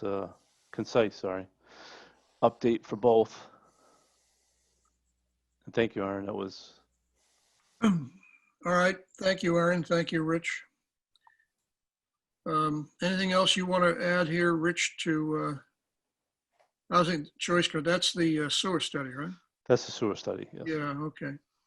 And it's to be completed by February, by the end of January? Is that the idea? Yeah, February of 21. February 1, February 28th? What is it? Yes. February. No. It's not a leap year, right? So whatever. 28th. Yeah, the end of the month. All right. Give yourself another month. Valentine's Day. I'll hold you to that, right? All right. I won't forget that day. Okay. I think that wraps up our agenda, unless anyone has any other items that they'd like to bring up tonight. This conversation made me think of Southwood. Anything going on with Southwood or No, nothing. It died because of COVID. Well, supposedly there's some interest, but, you know, until there's something that's worth, I don't, until, if we get something, I'll let you know, but. Thank you. Right now, no, there isn't anything to say. All right. I got tired of kicking the tires. I haven't even Okay. going nowhere near as long as everybody else. Yeah. If we had a nickel for every tire kicker, we'd be rich town. Okay. Yeah. Well, with that, then the chair will entertain a motion to adjourn. Moved. And a second. Second. All right. Mr. Weddleton, Aye. Mr. Peck, Aye. Mr. Searle, Aye. Mr. Hunt. Aye. Your vote's aye. We are adjourned. Thank you, folks. Thank you. See you soon.